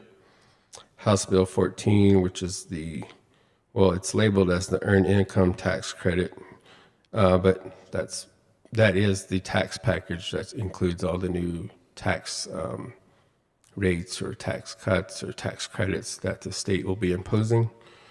House Bill 450, the capital outlay bill, and Senate Bill 425, which is the capital reauthorization bill. And with that, just to let you know, I'm still waiting on the final act of everything that's has the potential to be signed or not signed to complete the entire summary and tie it all together to the budget itself and provide that to the county commission so that you can see how the pieces of legislations are working with appropriations as well that have been provided. With that concludes my report, and happy to answer any questions that you have. Do we have any questions? Commissioner Green? Less of a question. Well, thank you for the report, Hachi. The one item that was signed this afternoon or this morning that didn't get into your report was Senate Bill 21, which was creating an opportunity for New Mexico to take over from the EPA. And so that was signed, and that is good news for us. It'll help us with the Santa Fe River and with the Tesuque and Pewaukee and Nambe rivers, maybe the Galisteo River, who knows. There are a number of rivers in Santa Fe County, Pecos River probably included in there as well. So that was really good news. I was happy to see that Senate Bill 364 and 401 have also been signed. Those are great things in there. I wonder, do we have any reason to maybe put in a letter of support for the two remaining bills that I see on here that are of interest to me and my constituents? First one is Senate Bill 47, which would be the Santa Cruz de la Cañada land grant that is in the Santa Cruz area, Chimayo, Espanola area. It's a large land grant that has been working diligently to get recertified within New Mexico. And they've done a lot of work. It passed, and I think we should encourage the governor to sign that so that they can return to their herencia and some of the aspects of that. Secondly, Senate Bill 159 was a change in the liquor laws to allow small independent theaters to have a beer and wine license without having to buy a very expensive liquor license. And so that has some small theaters, maybe not so much in Santa Fe County, but you never know. But there are definitely ones within Santa Fe County and all over the state. And Senator Jaramillo was one of the champions for that, and some of the folks that work in and around Santa Fe County asked us to support that. So I'd be happy to discuss those bills if anybody had some questions, but I'd love to encourage the governor to support those two bills. Thank you. Additional comments? Do we want to move forward to ask the governor to support those two bills? Does anybody have any questions for me Anyone about have those? questions regarding that particular issue? So with that, I will make a motion to, if we can draft a letter signed by the chair or all of us, in support of individual letters, so they can be one in support of Senate Bill 47, which is the Santa Cruz land grant, and another one which is Senate Bill 159, which is the small theaters liquor license expansions. We have a second? I'll second that. All in favor? Aye. Aye. Aye. Motion carries. Any other discussion? Letters of support? Thank you very much, Haji. Thank you. Thank you for all your good work during the session. You're very welcome. All right, matters from the county commissioners or other elected officials. All right, let's go ahead and start from Commissioner Green. Changing it up. Thank you. Starting from the other side. It's been a busy couple weeks here, and so let me go over my list. As the current interim chair of ReadyNet, we had our first meeting with myself as chair. We are working diligently with our local ISPs to encourage investment. As you heard here, I think we heard at the last, somewhere out there, that two of the matching funds that we put out there for Plateau and for TrueNet, they did not apply for BEAD grants. So that was pretty disappointing, considering that we put $4.5 million towards these, and if they couldn't do it, we need to figure out why and how we can encourage other ISPs to apply for these grants, or with or without our money. But it would be great to see some more investment in broadband in our area. I attended a city event for the Midtown project.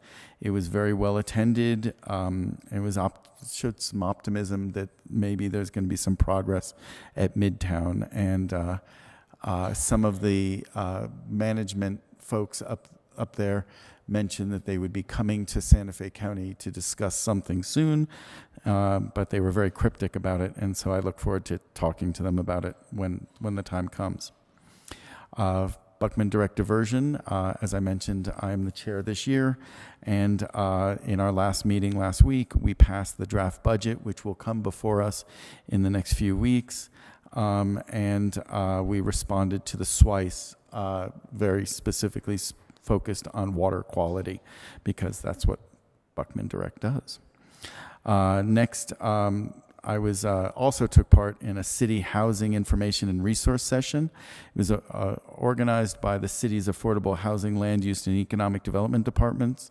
It was very well attended with folks from all walks of life: realtors, developers, city, state, county. Denise Benavidez, our very own Denise Benavidez, impressed the group, and after a 3-hour presentation, she took the stage and spoke about what Santa Fe County was doing, and like everyone in the room looked and said, wow, Santa Fe County is really on it. And it was really, compared to what the city sat there talking about the resources and talking about all the things that they're trying to do, and Denise stood up and said, screw that. We're doing it. And it was really beautiful. It was like afterwards, people came up to Denise and to myself and the folks from Santa Fe County and said, wow, great job. And so, a little pat on the back and acknowledgement for Denise and her work and our work all collectively. It was beautiful. I also had a meeting with the Regional Development Corporation to talk about economic development, infrastructure, and housing. Specifically, a lot of the stuff was up in the north that they're working on. They also wanted me to make you all aware of the next Ready Summit, which will be happening on April 15th. It will be happening at the Santa Fe Airport. It is pretty much a full early morning to early afternoon discussion of economic development. It is a little lab-centric generally, but it's run by the RDC, and it covers all sorts of things, whether it's housing, it's broadband, and general quality of life things and economic development things. And so, once again, that's April 15th over at the Jet Center at the Santa Fe Airport. We are working on an animal welfare summit that is getting nailed down to be held July 25th, 26th, and 27th. Please feel free to reach out to me if you have any suggestions as to what you think the content should be. Currently, we're working on a 3-part program. Part 1 will be on the Friday, Saturday, and Sunday, and that will be a spay, neuter, and adoption clinic. And so there will be resources for spay and neuter, either low or no cost, depending on how we can work the numbers on that. And it's been very successful in the past when we did it at Tesuque and Nambe Pueblos. On the Friday, we're looking at doing a stakeholder summit. Stakeholder summit will be with all of the aspects of our community that have to deal with animal welfare. So there will probably be these breakout sessions for 30, 40, 50 people in a room. We have the potential to have 4 breakout rooms going at any given time. I'd be happy if we had 2 going at any given time.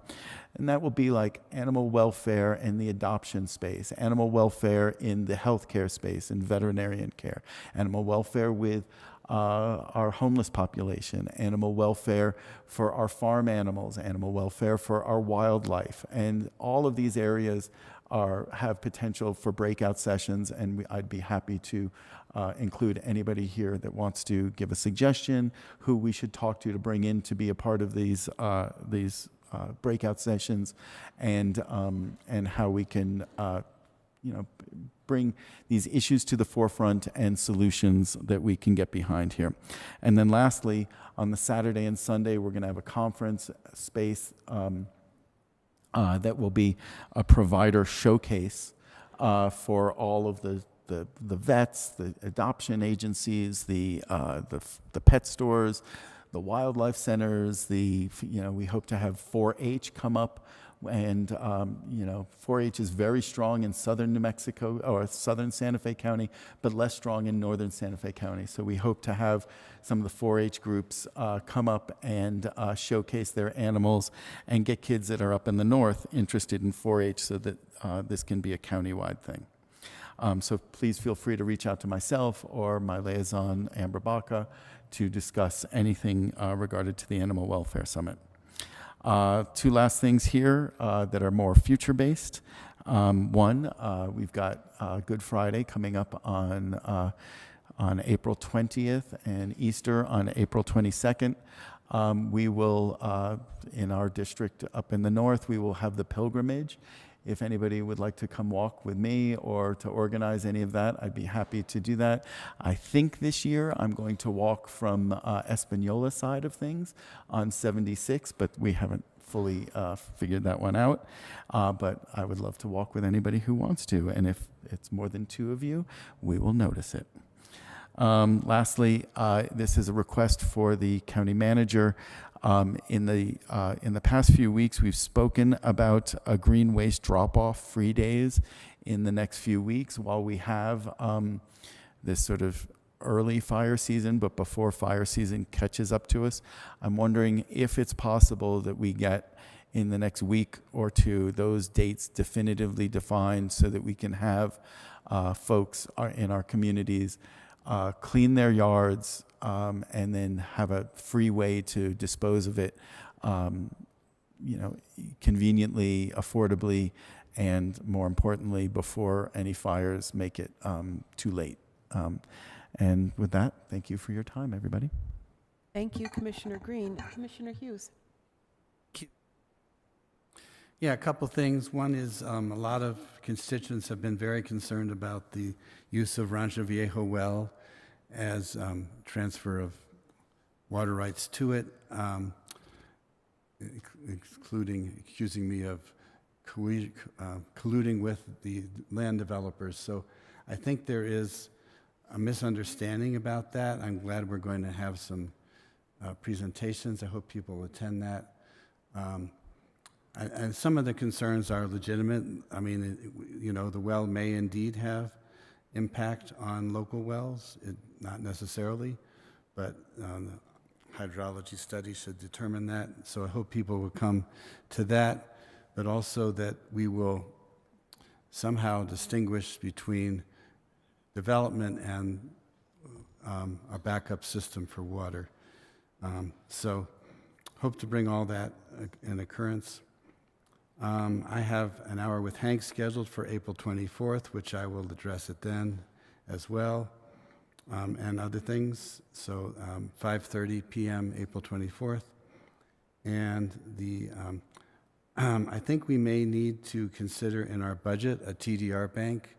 We don't have money for purchasing TDRs, but people are concerned about that. And I think it was proposed way back in my first couple of years that we do create a TDR bank so that we can purchase TDRs when they're for sale and then sell them to developers when they're ready to buy. So I think we haven't quite set up that system yet. And finally, I attended the rally on Saturday opposing Trump's policies. I think we need to make vocal our concerns about Trump's policies. He's obviously the treatment of people who are less privileged needs to be very important to us, but also everything he's doing is terrible. So I think we're going to need to say that more vocally as we move forward. And thank you. Thank you, Commissioner Hughes. Commissioner Kakari-Stone. I'll keep it short. I'm going to be doing Cafecito con Lisa, and I want to put a shout out to Denise Benavides and Adriana Vasquez with the Santa Fe Housing Authority. We're going to be at the Camino Jacobo on this Thursday from 6 to 7. They've been collaborating with Kim Vigil and I understand it's the first time in this district in a very long time or at all that a commissioner has met with that community, so I'm very excited about meeting them and looking at what type of needs and improvements they're experiencing. On May 15th, I am working with Councilor Jamie Cassett, and we'll be co-sponsoring the Las Acequias Neighborhood Association meeting at the Southside Library from 6 to 7.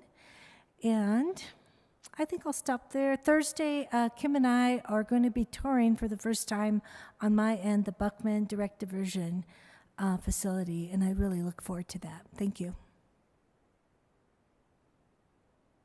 Thank you, Commissioner Kakari-Stone. Commissioner Johnson. Thank you, Madam Chair.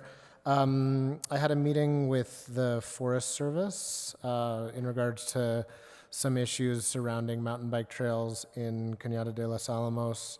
And I think that they have a genuine intention to broker positive community relations with that community, and I look forward to participating in them.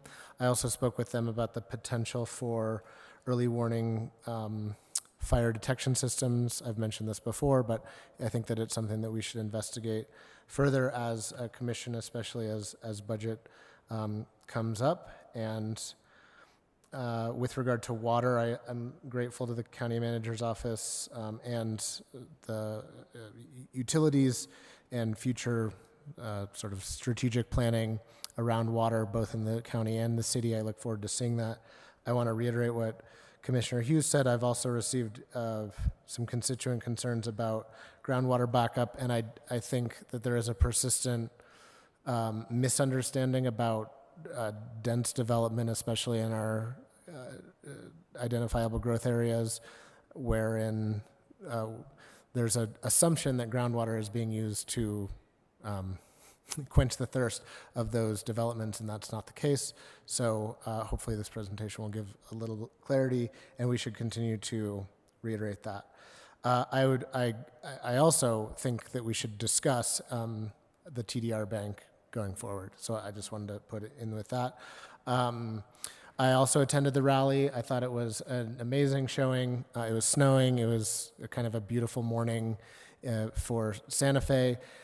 I say this in the best way. I didn't see anyone that I didn't see very many people that I know, and that's because there were so many people there that I couldn't see them all. And I walked around and I heard some really interesting speakers, and I saw pictures and evidence that many people were there, and I didn't see them. So that's great because there were so many folks out. So that was a heartening note, and in the shadow of a sort of bleak picture at the federal government. I attended the NCRTD, the North Central Regional Transit District. I have a couple just brief notes. They are hoping for capital outlay on the order of $500,000 plus for electric bus purchases and $150,000 for workforce housing that looks like they will get as long as that bill is signed. And that's really encouraging. The NCRTD is an extremely impressive organization, and they have done very holistic planning, including workforce housing directly behind their facilities. It's super impressive. I feel honored to be part of that board. They're also applying for a grant for a solar array at the Jim West Transit Center, which is the sort of hub where this workforce housing would also be. It will help with powering electric vehicles. We unanimously approved that, as we do almost all things at the NCRTD, and they really have forward-thinking leadership and planners and staff supporting the organization, as well as bus drivers who keep the Blue Bus running. Some congressionally directed spending also approved them to apply for congressionally directed spending for solar with a 20% match by the NCRTD. There's, I'll keep this Santa Fe County specific. There was a really important presentation at the very beginning of an award to a bus driver whose name I did write down, Juan Vargas, who was ending his shift and cleaning his bus and saw something in the back that he didn't quite couldn't make out at first. It turned out to be a young man who was passed out, who seemed totally unresponsive. The driver administered Narcan, and the man woke up and his life was saved. And so this is all to say that the NCRTD provides Narcan for their bus drivers. They have thought about the potential of people who have a substance use disorder riding their bus and being in danger, and they have acted accordingly. So I wanted to applaud the driver and the NCRTD for thinking of that. Finally, I attended a presentation by the Innovation Law Center. They work in Torrance County, which is an ICE detention center, and they gave an interesting holistic presentation. They work directly with people who are facing deportation and are held in ICE detention centers. They also have come to the realization that providing job training and workforce support for people who live in that community, who rely on prisons for their jobs to feed their families, is an opportunity to break a cycle whereby communities have to have the prisons maintained because they have no other opportunities. So, when we enter the budget and when we enter, future policy making opportunities, workforce training, Edgewood is a major center for employees for the Torrance County facility. So I just wanted to point that out. I was really impressed with their work, and just wanted to give them a shout out. So thank you, Chair. Thank you, Commissioner Johnson. A few things. We have the WPAC meeting this Thursday at 4 o'clock, and the county attorney will be providing information, a letter to the WPAC, specifically informing the group as to what exactly would have to happen in order to affect a common utility for water, so a water authority separate from the city and the county. And we did have a presentation last, and I've already reported on that, but now the group will be hearing more about what that would actually entail. The other meeting that we had that is of importance to this board would be a request from the La Cienega Mutual Domestic to have the county transfer a water line that is currently the county's, but not necessarily serving as many people as it could if it was under the Mutual Domestic. And the Mutual Domestic has been maintaining portions of that line and a fire hydrant that is associated with it.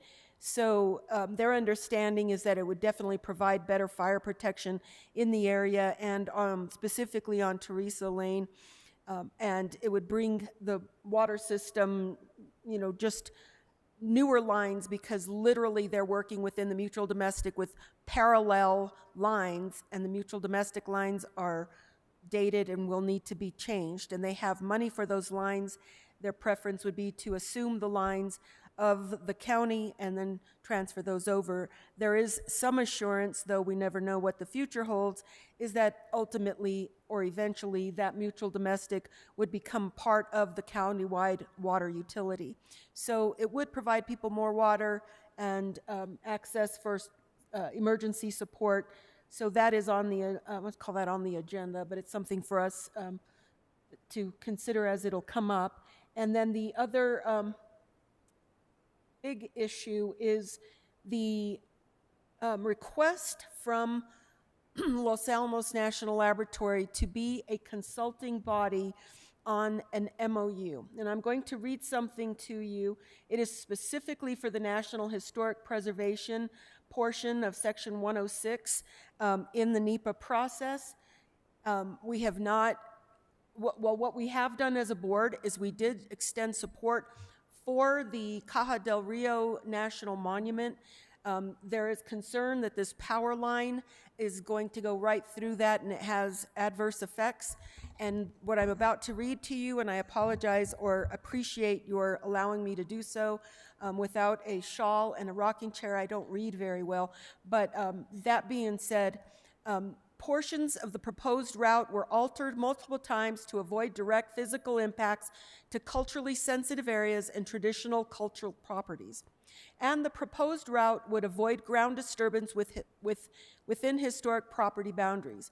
However, the project was unable to design a route that would completely avoid impacts due to visual, atmospheric, and audible elements that diminish the integrity to some sites that the TCPs, the traditional cultural properties within the SFNF, that's the Santa Fe National Forest, managed portions of the Caja del Rio Plateau.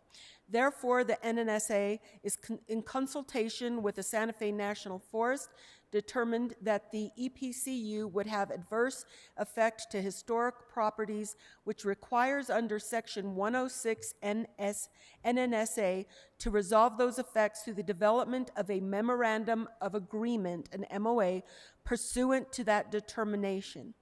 So what they have done is there is a requirement that they would have this MOA, and they have already spoken with 27 tribes and pueblos that would be affected by this adverse impact, and they have approached me, and I met with them in a PowerPoint presentation that I have requested and not have yet received, but I hope to and will provide that for your consideration.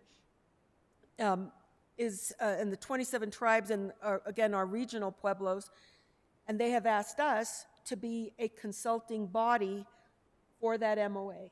And we would be able to look at the recommendations, the concerns that the consulting bodies, being the tribes, have already provided, and then give our own input.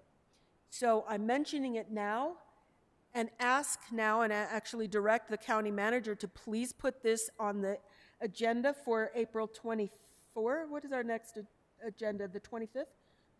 April 29th, my apologies, April 29th, this be on the agenda so that we may vote to consider being a consulting body for the purpose of this MOA. And it is a relatively short turnaround, but we will be given comprehensive information from those entities, again, being tribal, who have already provided input, as well as those who have had concern over the stewardship of the Caja del Rio and what it'll mean to preserve that site. And then lastly, the La Bajada community conducted a joint city water utility open space tour in La Bajada, and they have gained support for the return floor credit along the natural course of the lower Santa Fe River to promote, to promote the water going from the Santa Fe River to the Rio Grande as it did before, instead of depleting the Santa Fe River as it was planned to do as a result of whatever they're going to do with the sewer plant. So that will be discussed at the WPAC as well this Thursday, which I will be attending virtually because I will be going to an energy meeting with the, help me now, forget it, the solar energy folks who have a big solar energy project. That's what they do. I can't remember the name of the group, but you've seen them. There's a solar energy entity right here in the state of New Mexico that also works in southern Colorado. And I attended it last month not last month, actually before it was probably in December in Colorado, and this one is going to be in Albuquerque. And I will continue to advocate for any opportunities that we have for microgrid capability. And that's all I have. So at this point, do we have any other elected officials online? Chair Bustamante, we do have Treasurer Manzanares online, but she is not indicating that she'd like to comment. Okay. If we have nothing from Treasurer Manzanares, we will move on to matters from the county attorney. Good afternoon, Chair Bustamante and Commissioners. I'm seeking a motion to enter into an executive session to discuss threatened or pending litigation in which Santa Fe County is or may become a participant, as allowed by Section 1015(1)(h)(7) of the Open Meetings Act, and discussion of the purchase, acquisition, or disposal of real property or water rights, as allowed by Section 1015(1)(h)(8) of the Open Meetings Act. And the matters to discuss are specifically described in item 12A of the agenda you've approved. Thank you. Thank you, Attorney Boyd. Do we hear a motion to? I make a motion that we go to executive session to discuss the items mentioned by the attorney. We have a second? Second. Second, Commissioner Green. All in favor? Aye. Roll call. Roll call. I'm sorry, roll call. Roll call vote is required. Thank you. Commissioner Adam Johnson? Yes. Commissioner Justin Green? Yes. Commissioner Hank Hughes? Yes. Commissioner Lisa Kakari Stone? Yes. And Chair Camila Bustamante. Yes. For the purpose of the minutes, the conference that I'm attending at the end of the week is Electrify New Mexico. I can cancel all my blabber. Don't type all that up, you know.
I think it was long enough. We're going to go ahead and start with item 13A, case number 2025-5030, HomeWise Inc., applicant Jenkins Gavin Inc., requesting approval for a conceptual plan. I'm sorry? We need to good vote, night. vote to leave executive session. Good, that's good, because look, it's buying us some time. That was Madam almost- Chair, I'd like to make a motion stating that we've, requesting that we come out of executive session, stating that we made no decisions and only discussed the items that were discussed as the reasons to go into executive session. We have a motion to come out of executive session from Commissioner Green. We have a Second. second from Commissioner Johnson. All in favor? Aye. Okay, now onward ho. All right, onward ho. Item 13A, case number 255030, HomeWise Inc. Jenkins Gavin. Thank you.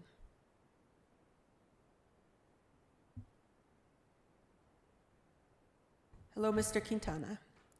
Good afternoon, Madam Chair. Thank you for having me this afternoon. Case 255030, Envuelo Subdivision, Conceptual Plan, Preliminary, and Final Plat. HomeWise Inc., applicant through Jenkins Gavin Inc., request conceptual plan, preliminary, and final subdivision plat approval to create a 30-lot residential subdivision consisting of 10.6 acres of land within the traditional community zoning district within the Village of Agua Fria Community Overlay District, which allows for one single-family residence per 0.33 of an acre, so long as the development is served by public water and sewer. The proposed subdivision is a Type 3 major, which consists of 6 to 24 parcels, where any parcel is less than 10 acres in size. The applicant also requests approval of the Affordable Housing Agreement. The applicant is requesting approval of a conceptual plan, preliminary plat approval, and final subdivision plat approval to create 30 residential lots and 5 acres of private open space, of which 1.15 acres will be improved as developed open space. The property is within the traditional zoning district within the Village of Agua Fria Community Overlay District, which allows for one dwelling per 0.33 of an acre when connected to public water and sewer. The applicant acquired the property by warranty deed recorded as instrument number 2027105 in the Santa Fe County Clerk's Office on January 24th, 2024. The parcel of land was created by an approved survey plat recorded in Plat Book 739, page 19 in the Santa Fe County Clerk's Office on November 18th, 2011.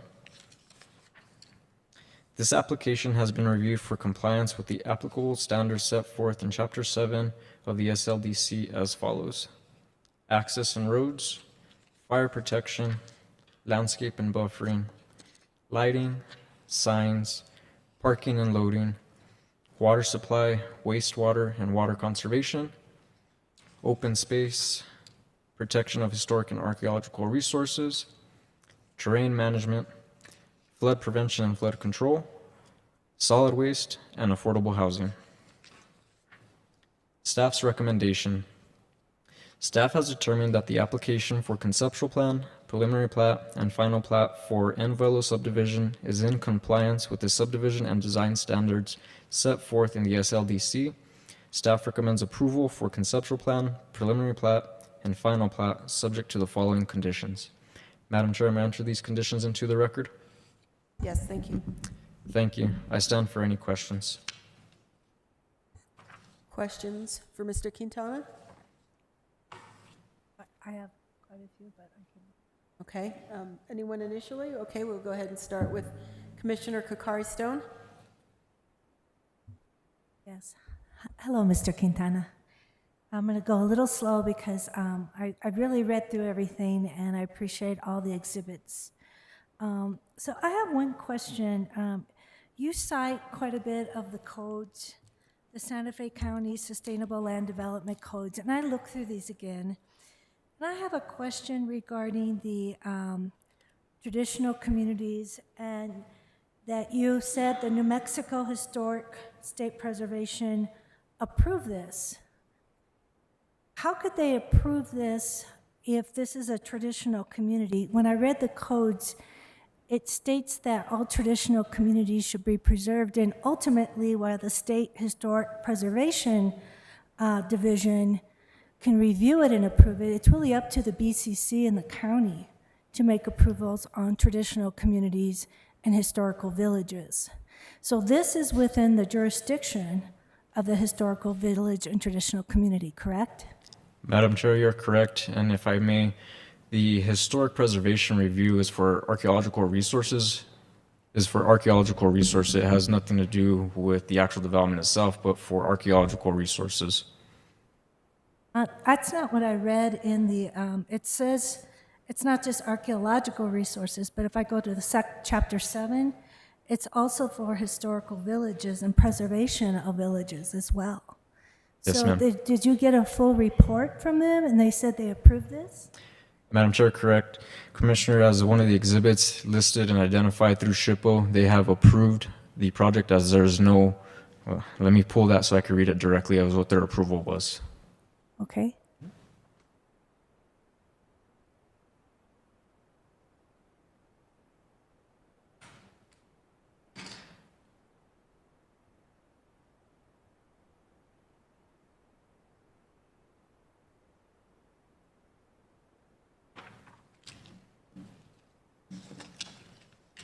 Do we listen first? Okay. Madam Chair, Commissioners, Exhibit 7, the very last page of that exhibit, Mr. Richard Raycraft provided his... Exhibit, what number or Ex- letter? Exhibit 7, 7. Review Agency Comments. I don't think Oh, we- sorry. A, B, C, D, E, F, G. H. Exhibit H. H, okay. Sorry about that. It's Exhibit G. G. G. G, okay. Thank you.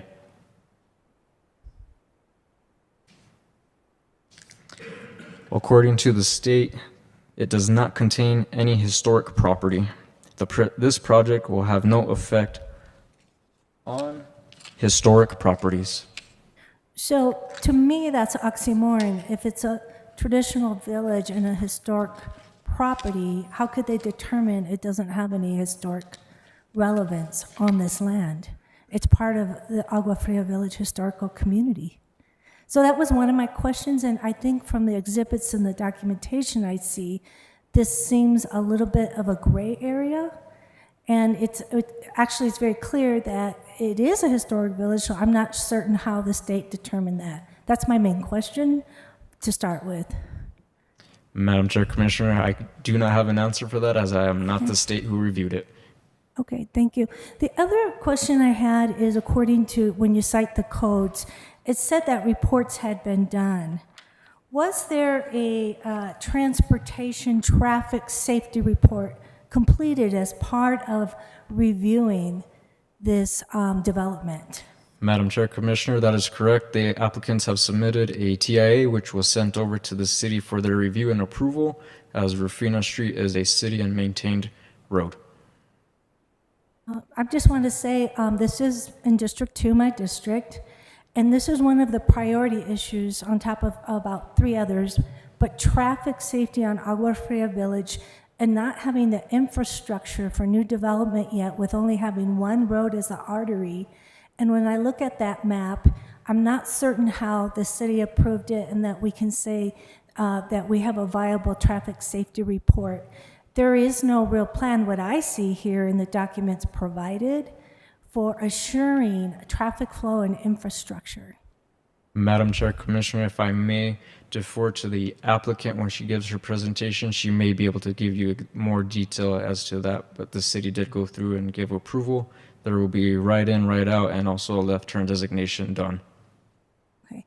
Well, I'll look at that, but again, I want to ask that, and I don't see conclusive or anything showing that we do have a viable traffic and an artery to allow for both safety for Agua Fria Village area, as well as all of the residents on Agua Fria Street.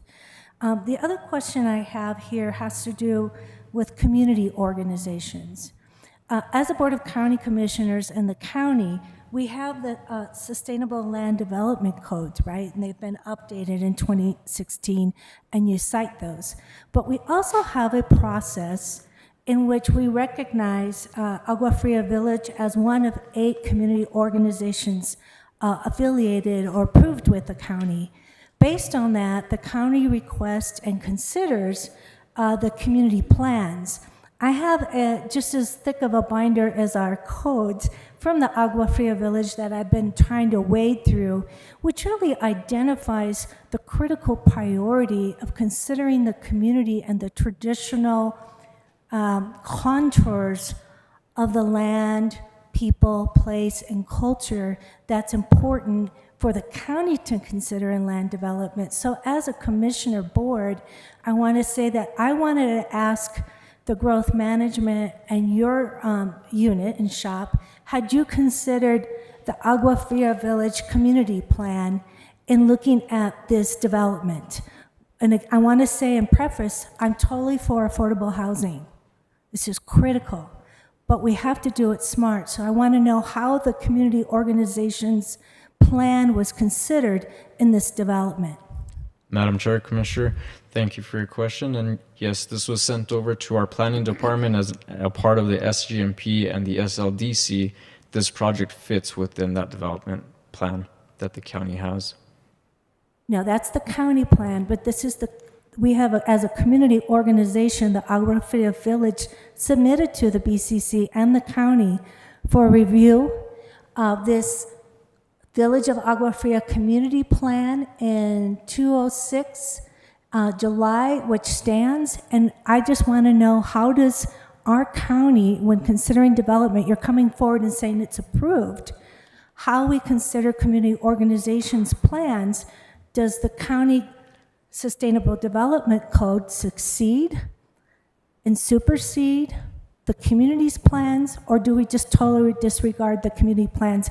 Because according to the community plan, this development, based on what you've submitted, doesn't align with that at all. So I need to ask my due diligence, was this considered?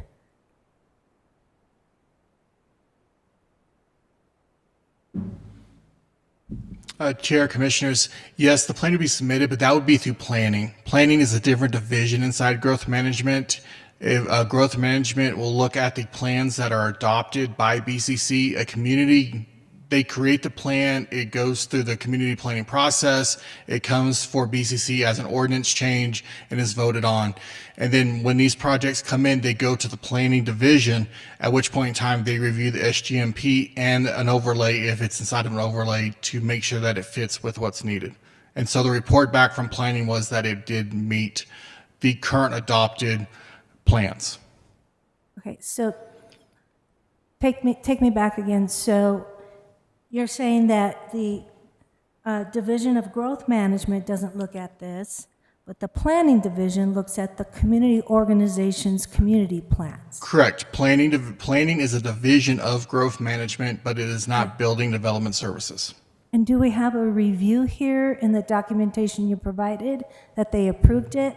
And do they refer to where in the county organization's plan does this growth management plan and what's being proposed on, being asked us to vote on tonight, aligns with the community organization's plan for the traditional village?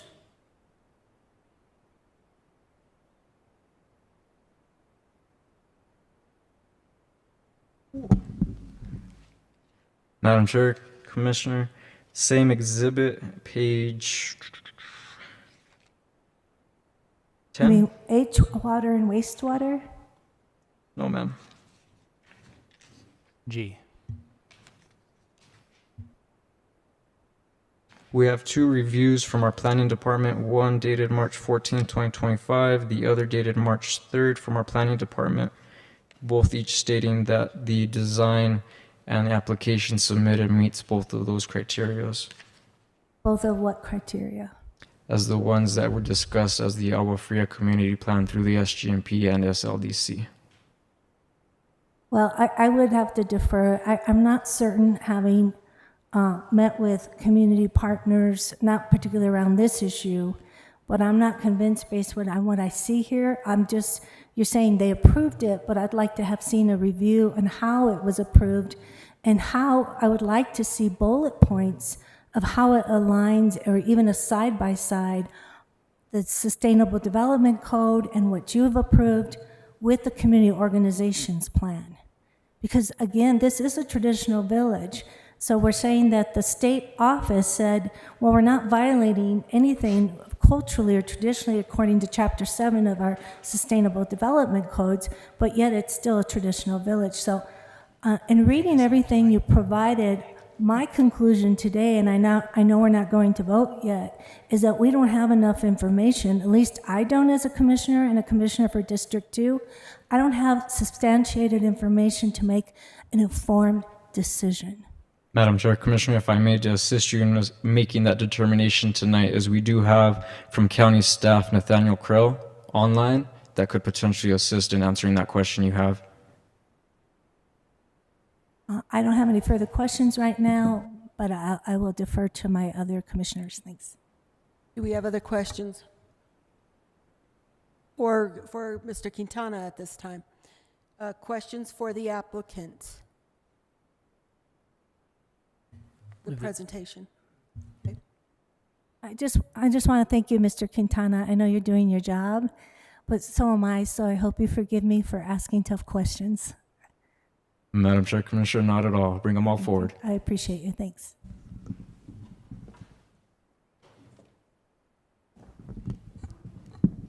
Good evening, Madam Chair, Commissioners. I'm Jennifer Jenkins with Jenkins Gavin here this evening on behalf of HomeWise in request for conceptual plan and subdivision plat approval for the Envuelo subdivision.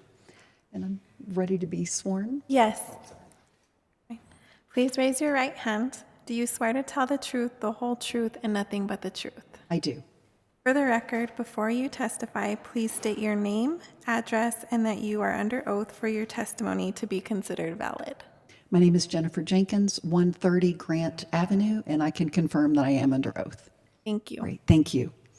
So I have a presentation that I'm going to walk through and just discuss some of the details of the project, and then I will be happy to stand for questions.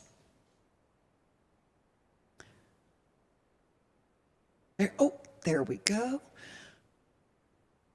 So I've already introduced HomeWise and myself, and also want to introduce our consultant team with Tierra West Engineering. They are joining the meeting virtually, so if there are any questions for our engineering team, they are available. So we are here regarding this 10.16 acre parcel that is located in the traditional community of the Agua Fria Village. We are north of Agua Fria Street. We are north of Rufina Street. We are just east of Lopez Lane, and we are west of the Zaffarano roundabout, so kind of tucked in there, and the site is undeveloped. We're also directly east of the Camino Vista Aurora neighborhood. So this is our zoning map. As you can see, everything in orange is the village of Agua Fria. Everything you see there in gray is the city of Santa Fe jurisdiction. So zooming in on the property, see the existing conditions. The red lines that you see here are topographic contours. So what this is showing that the site is has very gentle grades. It's essentially flat, and so it is eminently developable with no issues with any sort of steep terrain. We are directly north of the Rufina right-of-way, so that will be our access point. So this is the subdivision plan. We're going to zoom in on it here momentarily, but for now, this just shows it in the context of the neighborhood. We are proposing 30 residential lots, and we have our access drive coming towards the southeast corner of the property here, and we have some open space and landscaping here at the entry, and then the road comes down and it terminates in a what we would call a hammerhead emergency turnaround to accommodate emergency vehicles. And then we have the lots on either side of the roadway. And then to the north, we have the balance of our open space area. We are providing 5 acres of open space when a little over 3 acres is required by the city code, and providing landscaping and walking paths and seating areas and these types, kind of some passive outdoor recreational space for the residents. So now I've rotated this so we can zoom in on this just a little bit. And so Rufina, the south end of the project, is there to the right. Again, you can see the landscaped areas, and we're creating some little seating areas here among the plantings. And then we have our roadway, Calle Colmena, and then it terminates here, and then we have a walking path and trail system throughout the open space and some additional plantings. So, as I mentioned, the site is 10.6 acres. And in Agua Fria Village, if you are going to be served by city water and city sewer, which we already have agreements from the city of Santa Fe to serve the project with water and sewer. The density goes from 1 dwelling per 0.75 acres to 1 dwelling per 0.33 acres. So it's essentially the density is 3 dwellings per acre. And so this is how we arrive at, this is basically the math. So there would be 32 dwelling units permissible. And under the SLDC, there's also a density bonus for the affordable units that are provided. So that would result in a total of 36 dwelling units permissible on the property. We are only proposing 30 lots because we only have 1 point of access. And under the SLDC, if you have only 1 point of access, you are limited to 30 dwelling units. So that is why we are proposing that today. And as you know, we are required to provide 15% affordable housing. We're actually going to provide 20%. So there is going to be an extra affordable home provided. And you have that affordable housing agreement for approval this evening in your packet. And we talked about the open space. There's a little under 3.2 acres is required, and what is proposed is 5 acres. And as part of that 5 acres, we have a little over an acre of what is developed open space, because the SLDC does require at least an acre of developed open space. So we did conduct a traffic study. As Mr. Quintana mentioned, the Rufina is a city street. It is a city right-of-way, so the city owns and maintains that.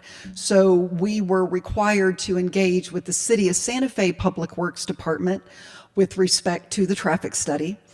And based upon the amount of traffic anticipated to be generated by the project, we were required to analyze our access point at Rufina to ensure that that access point was going to function properly, and that whether or not we had any turn lane warrants, and that we were not going to have any issues at our access to Rufina.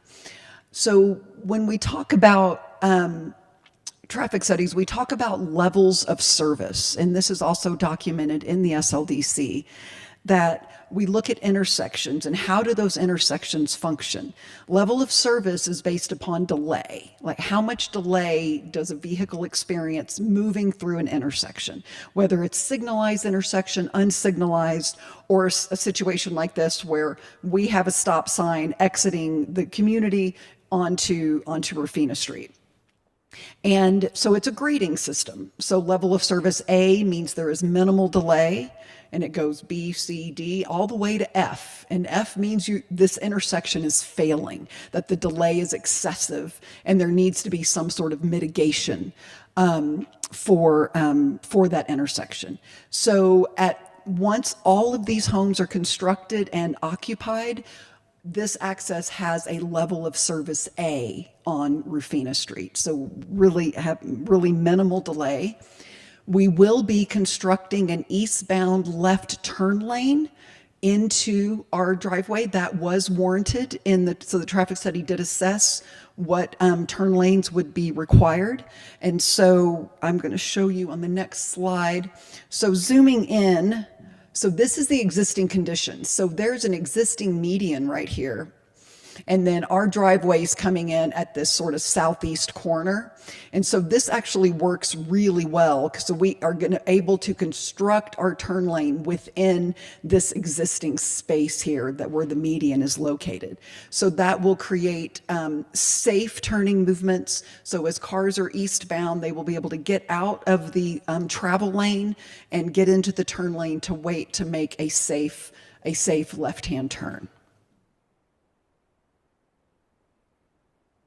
And with respect to community outreach, we did meet with the Agua Fria Village Community Association. We reached out to them back in November, and they kindly invited us to attend their December 5th meeting, where we had an opportunity to present the project to them well in advance of submitting our application and got a chance to answer their questions.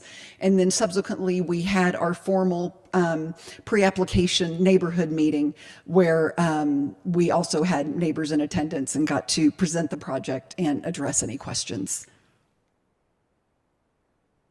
And that concludes my presentation. I'd be happy to stand for any questions. Thank you. Thank you, Jennifer. Do we have questions for Jennifer? Commissioner Hughes. Yes, I'm wondering, since HomeWise is the developer, and I know they're doing 20% affordable, but how are the other homes affordable?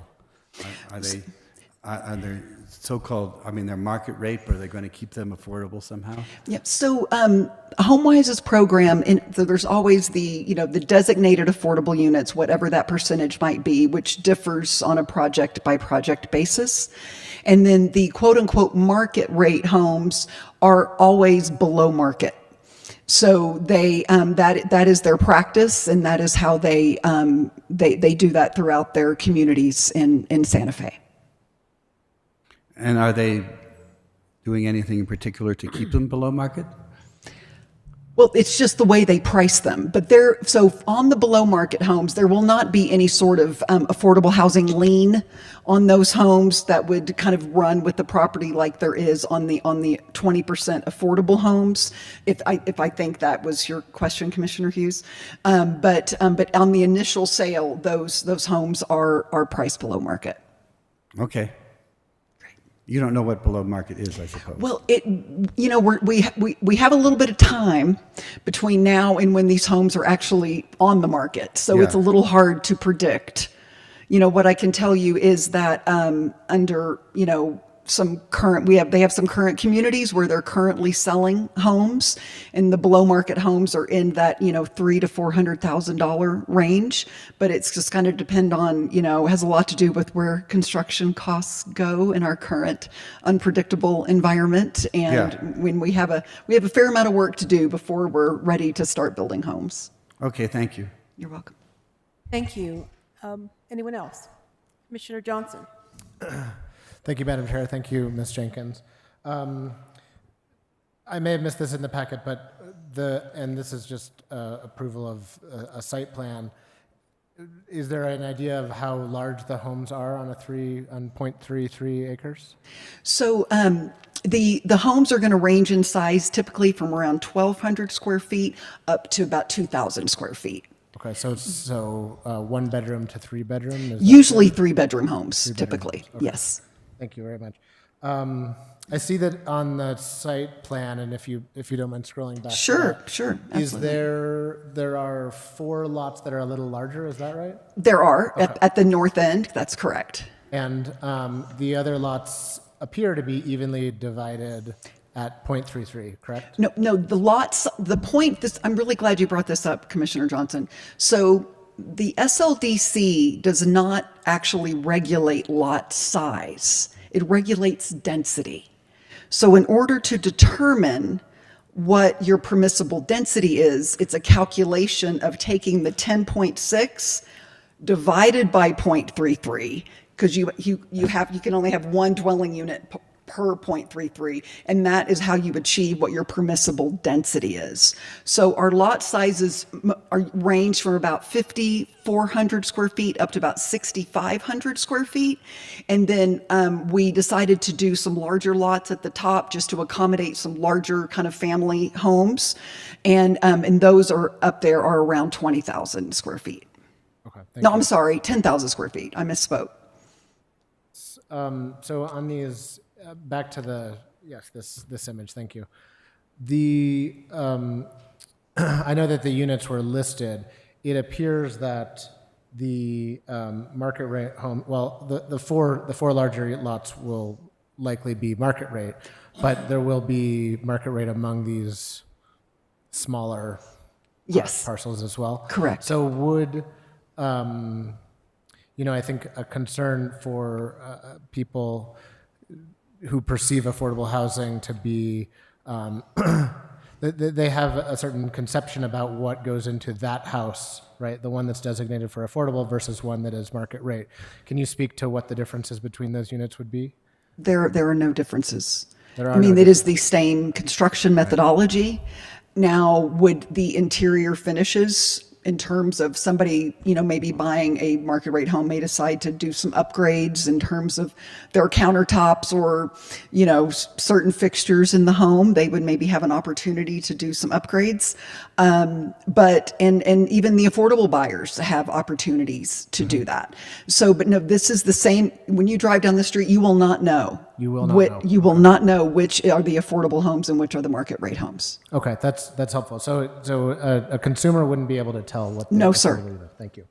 Do you know the adjacent density? It can kind of look on this map, but these lot sizes are slightly larger than the properties. Yeah, they're pretty. Some of them are. They're pretty similar, and the density of the Camino Vista Aurora project is comparable.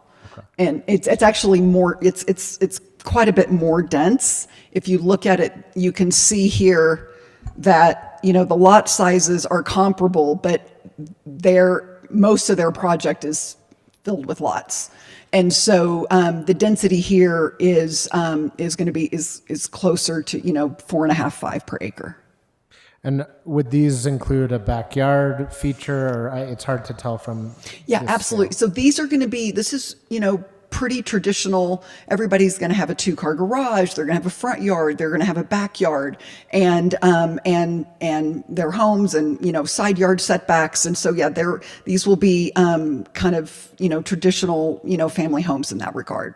Okay.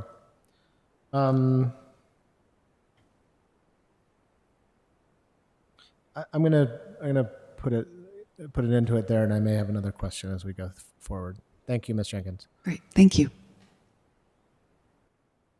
Commissioner Green? Thank you, Madam Chair. Thank you, Jennifer. So first, this is a long, deep lot, and if you look at the development directly to the west, there's a long, deep lot there, but they connected through to Lopez Lane. Mm-hmm. Any reason why you couldn't connect to your neighbors or are you in any way? There aren't any roadways to connect to. Road or pedestrian? Is there a walkway connecting to your neighbor, or is there a road connecting to your neighbor? We do not have any roadway connections, Commissioner Green, and we do not currently. The pedestrian connectivity to our neighbor is going to be via the sidewalk on Rufina Street. So you'd have to go all the way down to Rufina to go to your backdoor neighbor. That's correct. You couldn't.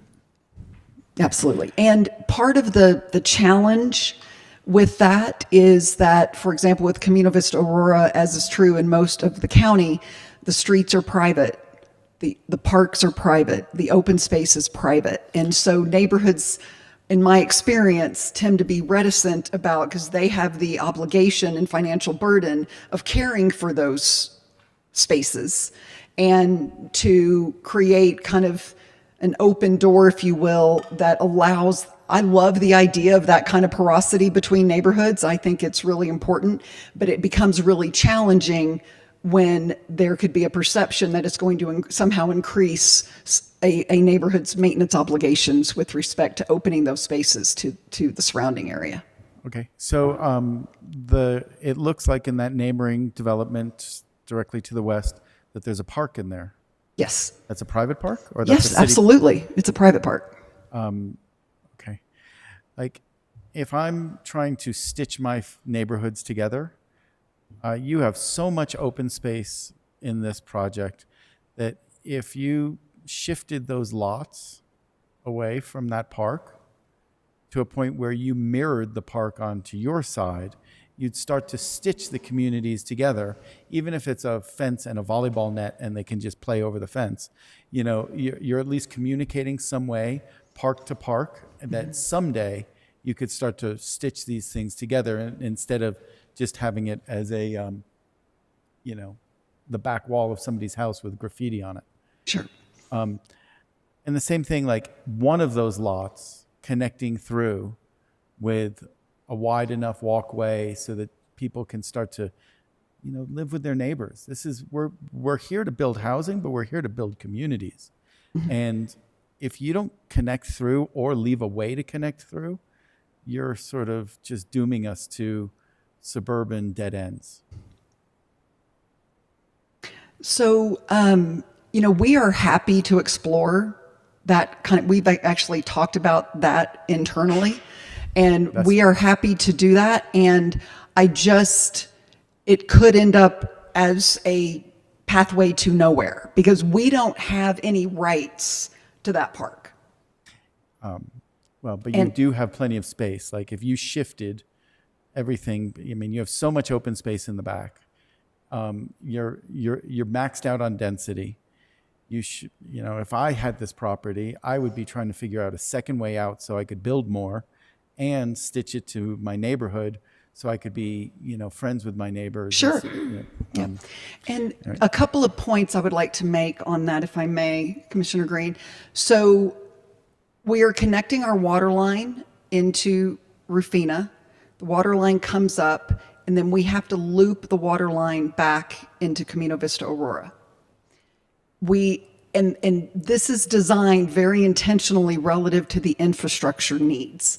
If we took, you know, these lots and slid everything further north, we're going to end up with a dead-end water line that the city of Santa Fe will not approve. Well, they allow some dead end, right? You know, and so what's that magic number? 8 lots? There is no magic number. Back in the day, I could point to a lot of dead-end water lines around the city of Santa Fe. I live on one of them in my cul-de-sac, but under the current administration and the current staff in the water division, they are not. They have really tightened those regulations around those dead ends, and it's also really important to recognize that we have significant infrastructure for example, in the city, this community and the infrastructure being required here would be spread over 50 or 60 lots. We're spreading them over 30 lots. Mm-hmm. So the further north we go, the more expensive it gets. We go further north, we don't get more lots. And that impacts the affordability of the community. And so concentrating this and clustering these homes creates really critical efficiency in the design. So there's a trade-off between cost and livability, right? So having a park that mirrors your neighbors so that someday maybe that can be a community park that people can walk between the two developments and sort of say, oh, I like my neighbors, right? They're not just those people, they're us. That's something that we should be encouraging here as commissioners, right? Is, you know, understanding land pattern, growth patterns, and how to do that. So let me tack to that back open space. Who's going to maintain that? The homeowners association. Okay, so that's expensive, right? I mean, that's an expensive, you know, and you could easily make all the lots a little bit larger, and you could shift those lots and mirror the park there, and there would be less of a maintenance burden. Is that going to be for all of those lots, all those homeowners? In terms of reducing the amount of open space? Yeah, I mean, everybody could have a more generous lot for themselves. Is this going to be private open space? Yes. right? So it's private open space, but it's maintained by everybody, Correct. right? So there's that cost burden at the same time. And so do the affordable homes have that cost burden, or are they exempt from It's that? minimized. The amount of homeowner association fees is governed by the SLDC, and there's a ceiling on that. So the affordable homeowners do contribute something, but the bulk of the burden would be on the market rate homes. Have you done an analysis of what it would cost to maintain that No. open space? Not yet. Is the amount of money allowed by the SLDC sufficient to cover that? No. So who covers it? No, I mean, so the SLDC limits the amount of HOA fees just the affordable homes can pay. There's not, but the SLDC does not regulate HOA fees for the market rate homes. And there's no parking for that in the back, for that open space in the back? No. Again, it seems like there should be some community parking, at least one parking section, maybe at the beginning of the development, maybe in the middle, maybe at the end, that allows for people to visit their neighbors, not piss off their neighbors at the same time, and just cram the street with on-street parking and have that visitor parking requirement. It would be really easy to construct some visitor parking at the top of the Hammerhead. We'd be willing to do that. Okay. And any way to at least shift those down 15 feet so that someday some sort of access to that park there is preserved, so it isn't just somebody's blank wall. I mean, so to give you a reference, I drive down Maze Road all the time. Sure. And one of the great things that HomeWise did Was the trail. that they connected that trail through. Yep. That should be their MO everywhere, and I believe that is their MO, but they just avoided it here for some sort of efficiency's sake, but I can see how you can. I think it's a big difference when we're talking about the public realm and the private realm. We're talking about the private realm here. We're talking about a neighborhood to our west who, Santa Fe County, even in these types of neighborhoods with affordable housing, we're not talking about Tano Road here. Santa Fe County won't maintain these streets. So the burden on these communities is significant. It's significant. And so we are respectful of our neighbors and their space. And I completely agree with you. And would it be really nice if we were talking about connecting to public realms instead of connecting to private realms? So if you build the way you're planning here, you don't preserve that possibility. Yeah. So what I would like to offer, if I may, Madam Chair and Commissioner Green, is on the west side, we can create an opening and a potential, open an open space kind of trail, whatever that might look like, opening there to align with the park to the west. That is something I'm very cautious about getting into the water infrastructure because I have no power there. So we have a water plan that has been approved by the city of Santa Fe, and the dead ends are problematic. So, doing any kind of significant shift here is going to create an ability where I'm not going to be able to serve this property with water. Please don't make it less than 10 feet wide. Make it wide enough to be enough for a trail and a tree wide, right? So it isn't just like, No, there's nothing absolutely. worse than a 6-foot wide alley that you don't Absolutely. feel safe. You want to have something generous where Sure. families, bikes can We go want by. it should be inviting. It should be. And honestly, my ideal would be that it matches the park. Yeah. Right? And you work with those neighbors and say, we'll even give you space, right? You have so much space here. It's not like you're fighting for space. No, You not at literally all. Are giving up density. Right. And you could double that park and say, but here's the quid pro quo. It's a private park for our two neighborhoods. Yeah. So we're happy to facilitate a connection there. Thank you. Thank you.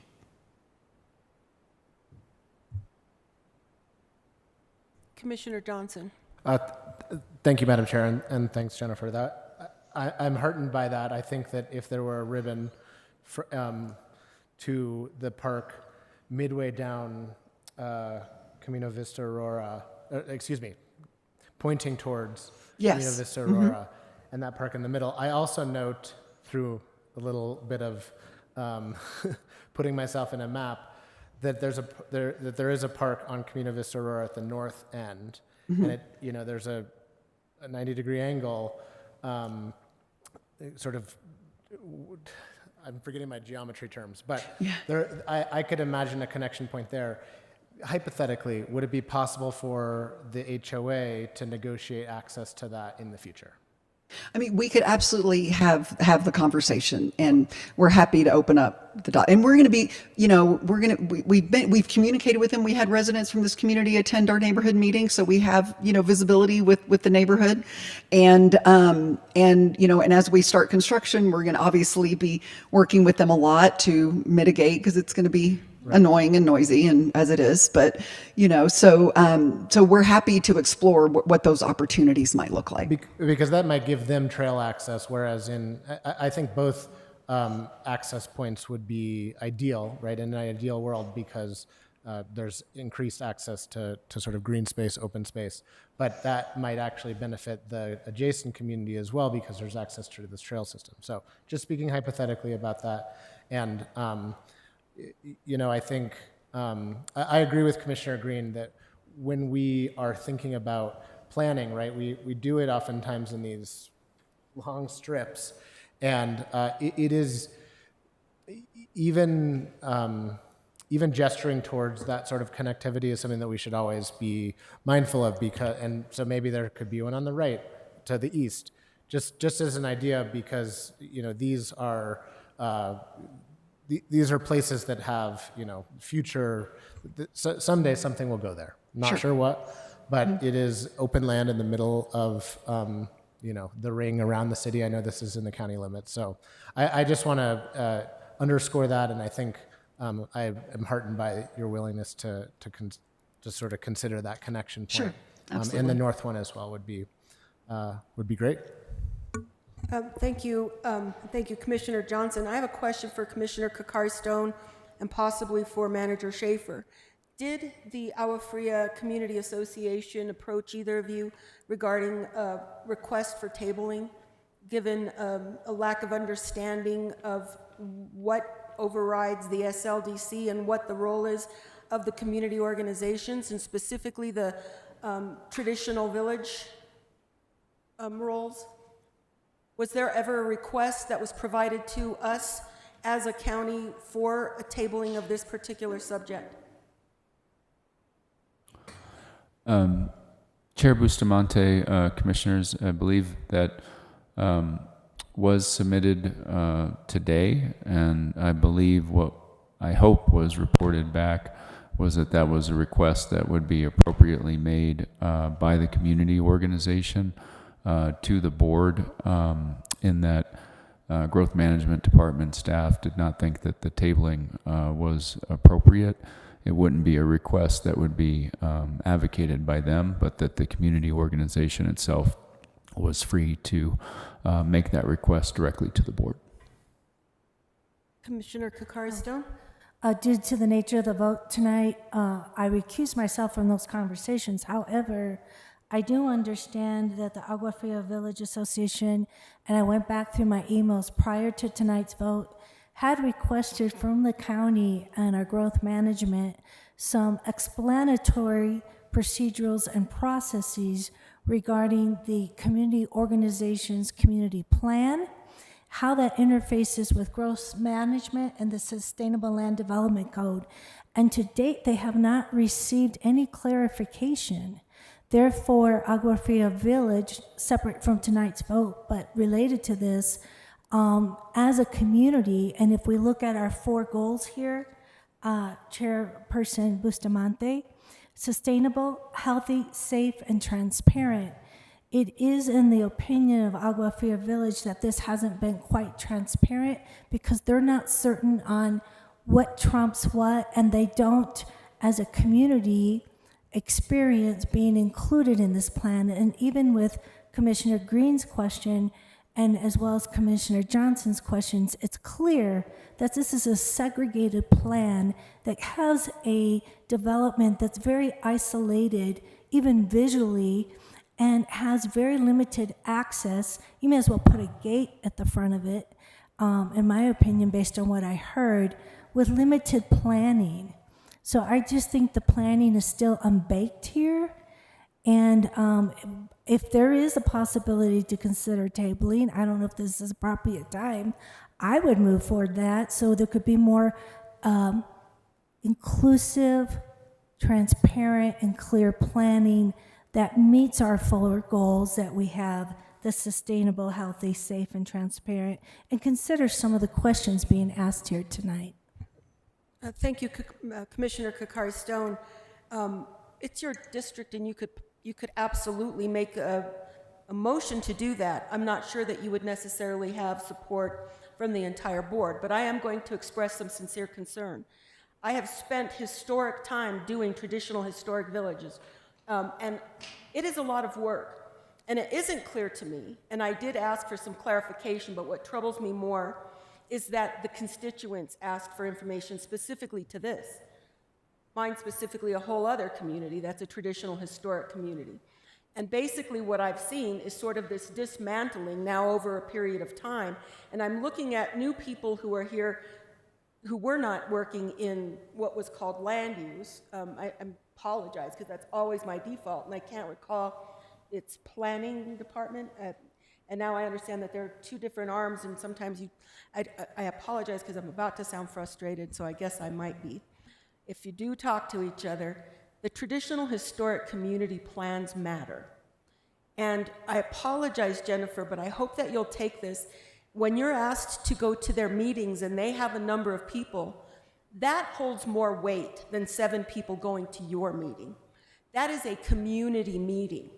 And what I understand, the problem that I see is 0.33 is what they have in density as far as what you have per lot. So what Commissioner Green has stated is, instead of having that big back lot and a few houses, because if there's anything that's going to demonstrate inequity is you got a lot these folks didn't, right?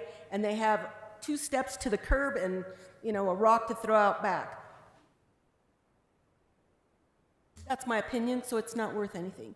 What's not my opinion is that I know that the community is concerned about traditional historic, and the SLDC is supposed to, what we were promised in the development of our traditional historic communities was that that planning for the traditional historic communities would be put into the SLDC. So essentially, it's a chapter, if you will, or whatever. I've seen them, they look like chapters. So to say it overrides it isn't correct. If it's the SLDC that is doing this, then why do we even have planning in these communities? I understand that there was a request for this to be tabled, and I learned it way too late. Again, not really knowing the details, except it didn't necessarily match up with the density. I don't have a whole lot more information. But I already did hear the commissioner whose district this is in ask for this to be tabled. And frankly, I apologize to you, Jennifer, it's not on your end. It's on the county's end on understanding what the role is of traditional historic communities and what they mean within the Sustainable Land Development Code. And if our attorney here today said they're weaker than the Sustainable Land Development Code, then we have a bigger problem, because those traditional historic communities took a whole other level of effort to get that jurisdiction. Does that make sense? Or is that understandable? It doesn't have to make sense. Is it understandable that that these communities actually took effort to get recognized as traditional historic communities, and for the SHPO to look at it and say, this isn't traditional? I'll say, look at the length of that lot. These were old farming lots, but whatever. The point is, I really would like to see the community's request, and again, I'm going to leave this to the commissioner who's in her district, answer to. What is the role of the traditional historic planning within the SLDC? It makes no sense to me that they do this, but we're going to do something to override that. And that's what I'm hearing. So to that end, I absolutely I love the idea that there's going to be more affordable housing. Nobody's against affordable housing. Respectfully, I am not in favor of overriding, trampling on a community that has had its traditional historic designation, like stomped on, spun around, and filled this room more than once last year. You know, let's recognize that traditional historic community and pull some stuff together within the county that understands that role. At one point, there used to be their own planning review committee for the traditional historic communities, and those got washed. And we do have a request in to get the details of that. And I don't really need a detailed answer at this point. What I'm understanding is not only do they not have a traditional historic review committee, but we also just kind of put whatever plan they have aside and go for whatever density is going to be more, prolific in getting more houses in, but with the exception of a few larger lots. So I'm going to stop talking, but if anyone has any more questions, I might just leave this to the commissioner to make her point. Commissioner Hughes. Well, I'm just wondering if we should move to public hearing to hear what other people have to say. And I don't Please. know if anybody's online or in the room to Do we have anyone online? make a for public. Chair Bustamante, we have one person raising their hand, William Mee. Okay, thank you. Anybody in the room? Since I recognized anyone, but I didn't think so. is there anyone down there under the? All right, please, Mr. Mee. We could stop the PowerPoint so we can. If I can please swear you in before you start, please raise your right hand. You swear to tell the truth, the whole truth, and nothing but the truth. I do. For the record, before you testify, please state your name, address, and that you are under oath for your testimony to be considered valid. William Mee, 23 Camino Samuel Montoya, Santa Fe, New Mexico 87507, and I understand I'm under oath. Thank you. Okay. We wanted to ask for a tabling of this case. I should say I'm president of the Agua Fria Village Association and of the community organization. So we want to ask for a tabling because county staff did not fully answer our questions at the March 17th WebEx meeting with Alexandra Ladd and staff, or follow up with information as promised. We were unable to present a case for or against the applicant. Further, staff came late to that meeting, to the 1 p.m. meeting, and wanted to cut off the scheduled 1 hour meeting at 1:35 p.m. So we don't think that we have the full information about case 255130. We feel that this case has been improperly noticed. The notice of the April 8 meeting by the applicant implies that the proposed development complies with the Agua Fria Community Plan by having lots that are 0.33 of an acre in size, or 14,520 square feet. Yet the lots actually vary in size, and we feel that this should be presented as a variance in the application to the BCC. In an April 1st email from Jordan Yotzi, Land Use Administrator, they should have notified us that the date for the last day for getting information into the packet for the BCC. In his email, Mr. Yotzi mentions that the packet has been posted. Yet when we went to the BCC website, the agenda is posted, but not the packet. We asked Mr. Yotzi for a link, which he has yet to provide. We did not find the posting at the board docs website until April 7th, the date of our Agua Fria Village Association meeting, at which we decided that we need to ask for a tabling until we are provided more information. Plus, we also at the March 17th meeting asked for a copy of the Affordable Housing Plan that enables HomeWise to manipulate the SLDC in the way it did. Nate Crail said he would send it to us and never did. The first thing I did on the 18th is look at county ordinances and resolutions link and found resolution number 2023-83, resolution 2021-50, resolution 2023-7, resolution 2019-35, and ordinance number 2011-6, ordinance number 2006-02, ordinance number 2023-05, and ordinance number 2012-1. All of these resolutions and ordinance all referred to the affordable housing plan, but is never attached to them. So I looked online at the Community Development Department and got this dead link under the term affordable housing. So I called Leela Shabdabi, the Economic Development Specialist, and left a message. I called back again a couple of days later. Since they were at a conference, the phone was transferred, and Sarah Meadows answered and said that was a simple request and she'd send me the plan, which she never did.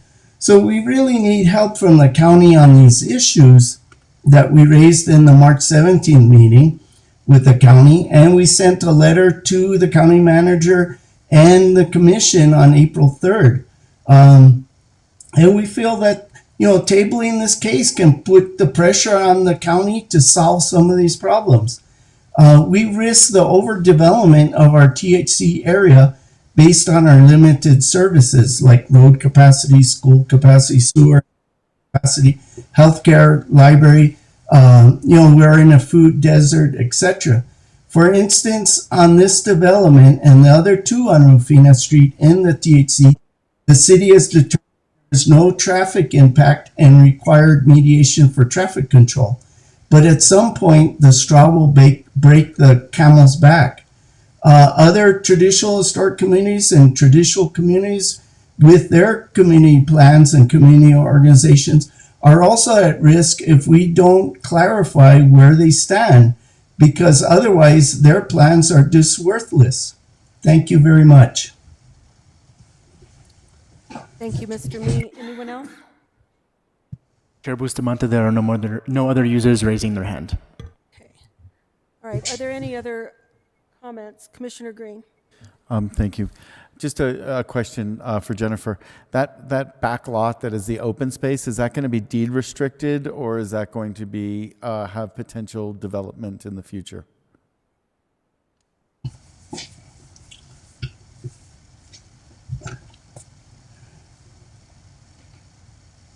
Thank you. Madam Chair, Commissioners, the subdivision plat will designate that property as open space and identify that it will to be dedicated to the homeowners association in perpetuity for ownership and maintenance. And then there will be a deed to the homeowners association itself. So it's really the subdivision plat that really functions as that deed restriction, because that would be the lot of record plat. And so if it's designated and identified as open space, it's open space. I just want to make sure that is deed restricted in a way that if this gets approved, you can't come to us maybe 4 years from now when we're all different and reapply for another 30 lots in the back there. Well, so one thing it's important to keep in mind, and I think this is also a little bit of level setting about this question about the 0.33 acres. The SLDC mandates 30% open space, 30% dedicated open space. So if every lot was a third of an acre, so you're taking up 100% of your 10 acres with third acre lots. So you have to have room for your drainage, which is going to have to be on somebody's lot. The road is going through people's lots with an easement. And there's no communal open space. So everybody's going to have to dedicate 30% of their lot as open space that they can never touch or develop. So it's really important, this is so critical, that the SLDC, so the community plans are critically important. Those community plans informed the county's sustainable growth management plan, right? But then you have to codify it. That next step, if you have to codify it, and that's what the SLDC did. And the SLDC abandoned wholesale the concept of minimum lot sizes in the interest of open space preservation, clustering homes. So we don't have a sea of 2.5 acre lots throughout Santa Fe County and urban sprawl and all the challenges that come with that. The goal was to encourage smaller lots so we can have open space preservation. Because you look at older county subdivisions, everybody's sitting on 2.5 acres. There's no common open space. There's none. They weren't allowed to do it. And so it's really an important context that this is a math exercise, right? And it is a pivot from what was how traditionally things were done. So I get that it can feel confusing. It's like, wait a minute, but we can't do both. 30% open space and third-acre lots cannot occupy the same space. So you have a project before you this evening that is 100% compliant with the Sustainable Growth Management Plan and the Sustainable Land Development Code. We are requesting no variances. We have recommendations for approval from every single individual and agency that reviewed this application. So we would ask for the opportunity for this case to be voted on this evening in recognition of the fact that we're complying with your code in every possible way. So thank you, and I'd be happy to stand for any more questions. Commissioner Kakari Stone. Jennifer, thank you. I do have questions. Thank you so much. Sure. Thanks for your presentation. I want to ask you, you're so knowledgeable of the Sustainable Land Development Code. How did you learn that, and how many years have you been working with it? Commissioner, it's a pleasure to meet you, Commissioner Kakari Stone. I have been doing land use planning and development and project management in Santa Fe. You're going to make me say it. It's been over 30 years. I think this is my 31st year. So it's my job to know the code. And so I was involved as the code was being written. And once it was adopted, it was my job to learn it. So you've had both the experience and the privilege to know the code in depth. That's impressive because I'm still trying to read it. It's a lot. I've got it right here. Yeah, it's a lot. It's a lot. So my other question is, did you read the Agua Fria Village community plan? You know, it has been a while. I have had some visibility and exposure to the plan, but it was back around the time the plan was being developed and adopted. And back in 2006? Mm-hmm. Okay, so it's been about 20 years. Yeah, no, I've referred to it periodically over the years, depending on, what I'm working on, but I haven't been as exposed to it since that time. So the reason why I'm asking this, based on the evidence presented tonight, both from our county staff, from you, and what came out in public hearing, and the fact that I wasn't aware that the Agua Fria Village asked that this be tabled, that it went to the county manager. The village also has established the disconnect. We've created an unequal playing field, and this isn't on you. But clearly you know a lot, so you have a leg up. So our community traditional villages, similar to Aurora Vista, I live in the area. I go up and down Rufina every single day. Sure. I know the little not the groundhogs, but the prairie dogs that come back. Mm-hmm. I know who lives where. I know where Aurora Vista is. I talk to the community there. I ask them, why don't you have a park for the kids? All you have is a dirt lot. That park you saw on the map, it's a dirt lot, and it's the same situation where there was a development that came in, and I'm just forecasting. They set it up, it's part of the traditional village, but the county doesn't have any, I mean, it's the homeowners association that the developers left it to take care of that park and that whole community, and it's not happening. Because I thought, why isn't the county taking care of the park? So these questions my colleagues have around, where's the park, where's that? What I'm hearing tonight is a few things. Number one, the plan is not completely baked. You have permission from every government entity and code, but I don't hear you having permission and approval from the traditional village of Agua Fria, and that means something.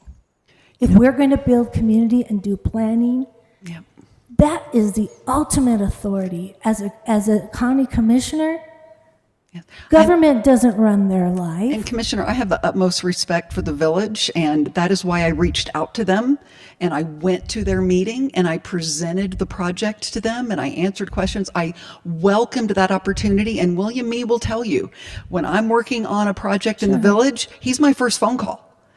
And I went to that meeting, and I shared the project. We had a dialogue and questions. Following, I had my formal pre-application neighborhood meeting. Since that time, Mr. Mee has not reached out to me with any additional questions or concerns. He knows my door is open, and so I was unaware that the village had additional concerns. So I was not given the opportunity to potentially work with them to address their concerns. So I appreciate your response, and this isn't on you, but also what I've heard as a District 2 commissioner is that the village has been asking clarification of what the codes are, been asking clarification on the Sustainable Growth Management Plan, and our county team, it seems like we need to do some more due diligence to assure that we don't create an unequal playing field between traditional villages and communities and community organizations that are part of the county and those who are experts who've done 30 plus years in knowing the codes. We have an unequal playing field here. And so I would say I'm moving to table this, not because you haven't done your work and crossed your T's with all the codes, because what is that saying?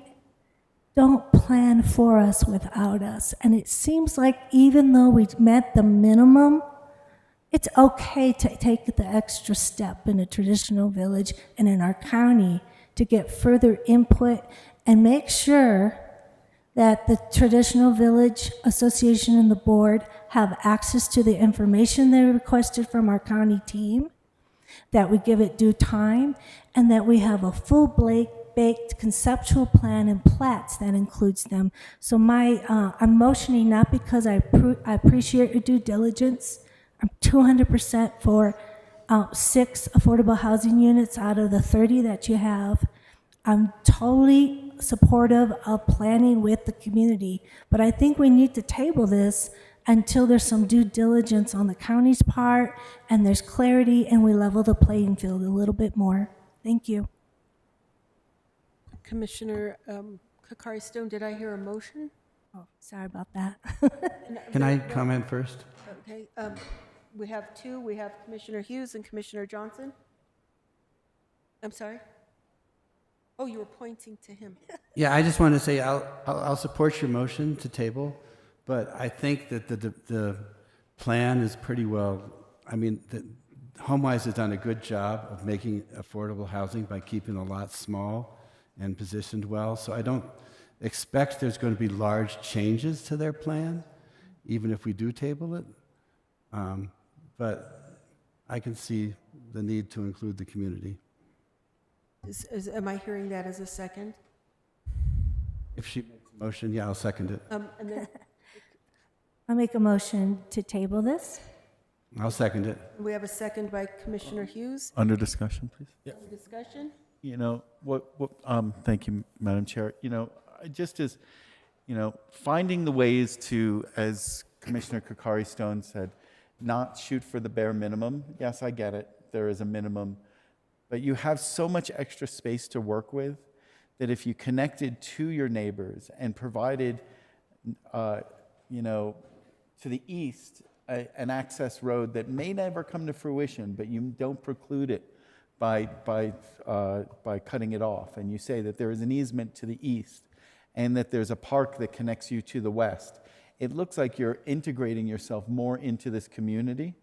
And so, I'll defer on this tabling and support that, but I would hope that in the conversations with the neighborhood over there and the community organization and the traditional village, that you would find a way to show that you're bringing more to the village and not just to your neighborhood, to your neighbors adjacent, as well as the future growth patterns in the area, so that there's a second roadway, that maybe there's a U, if somebody buys the property to the east, and that you're sort of you're stitching the fabric together instead of designing in a vacuum.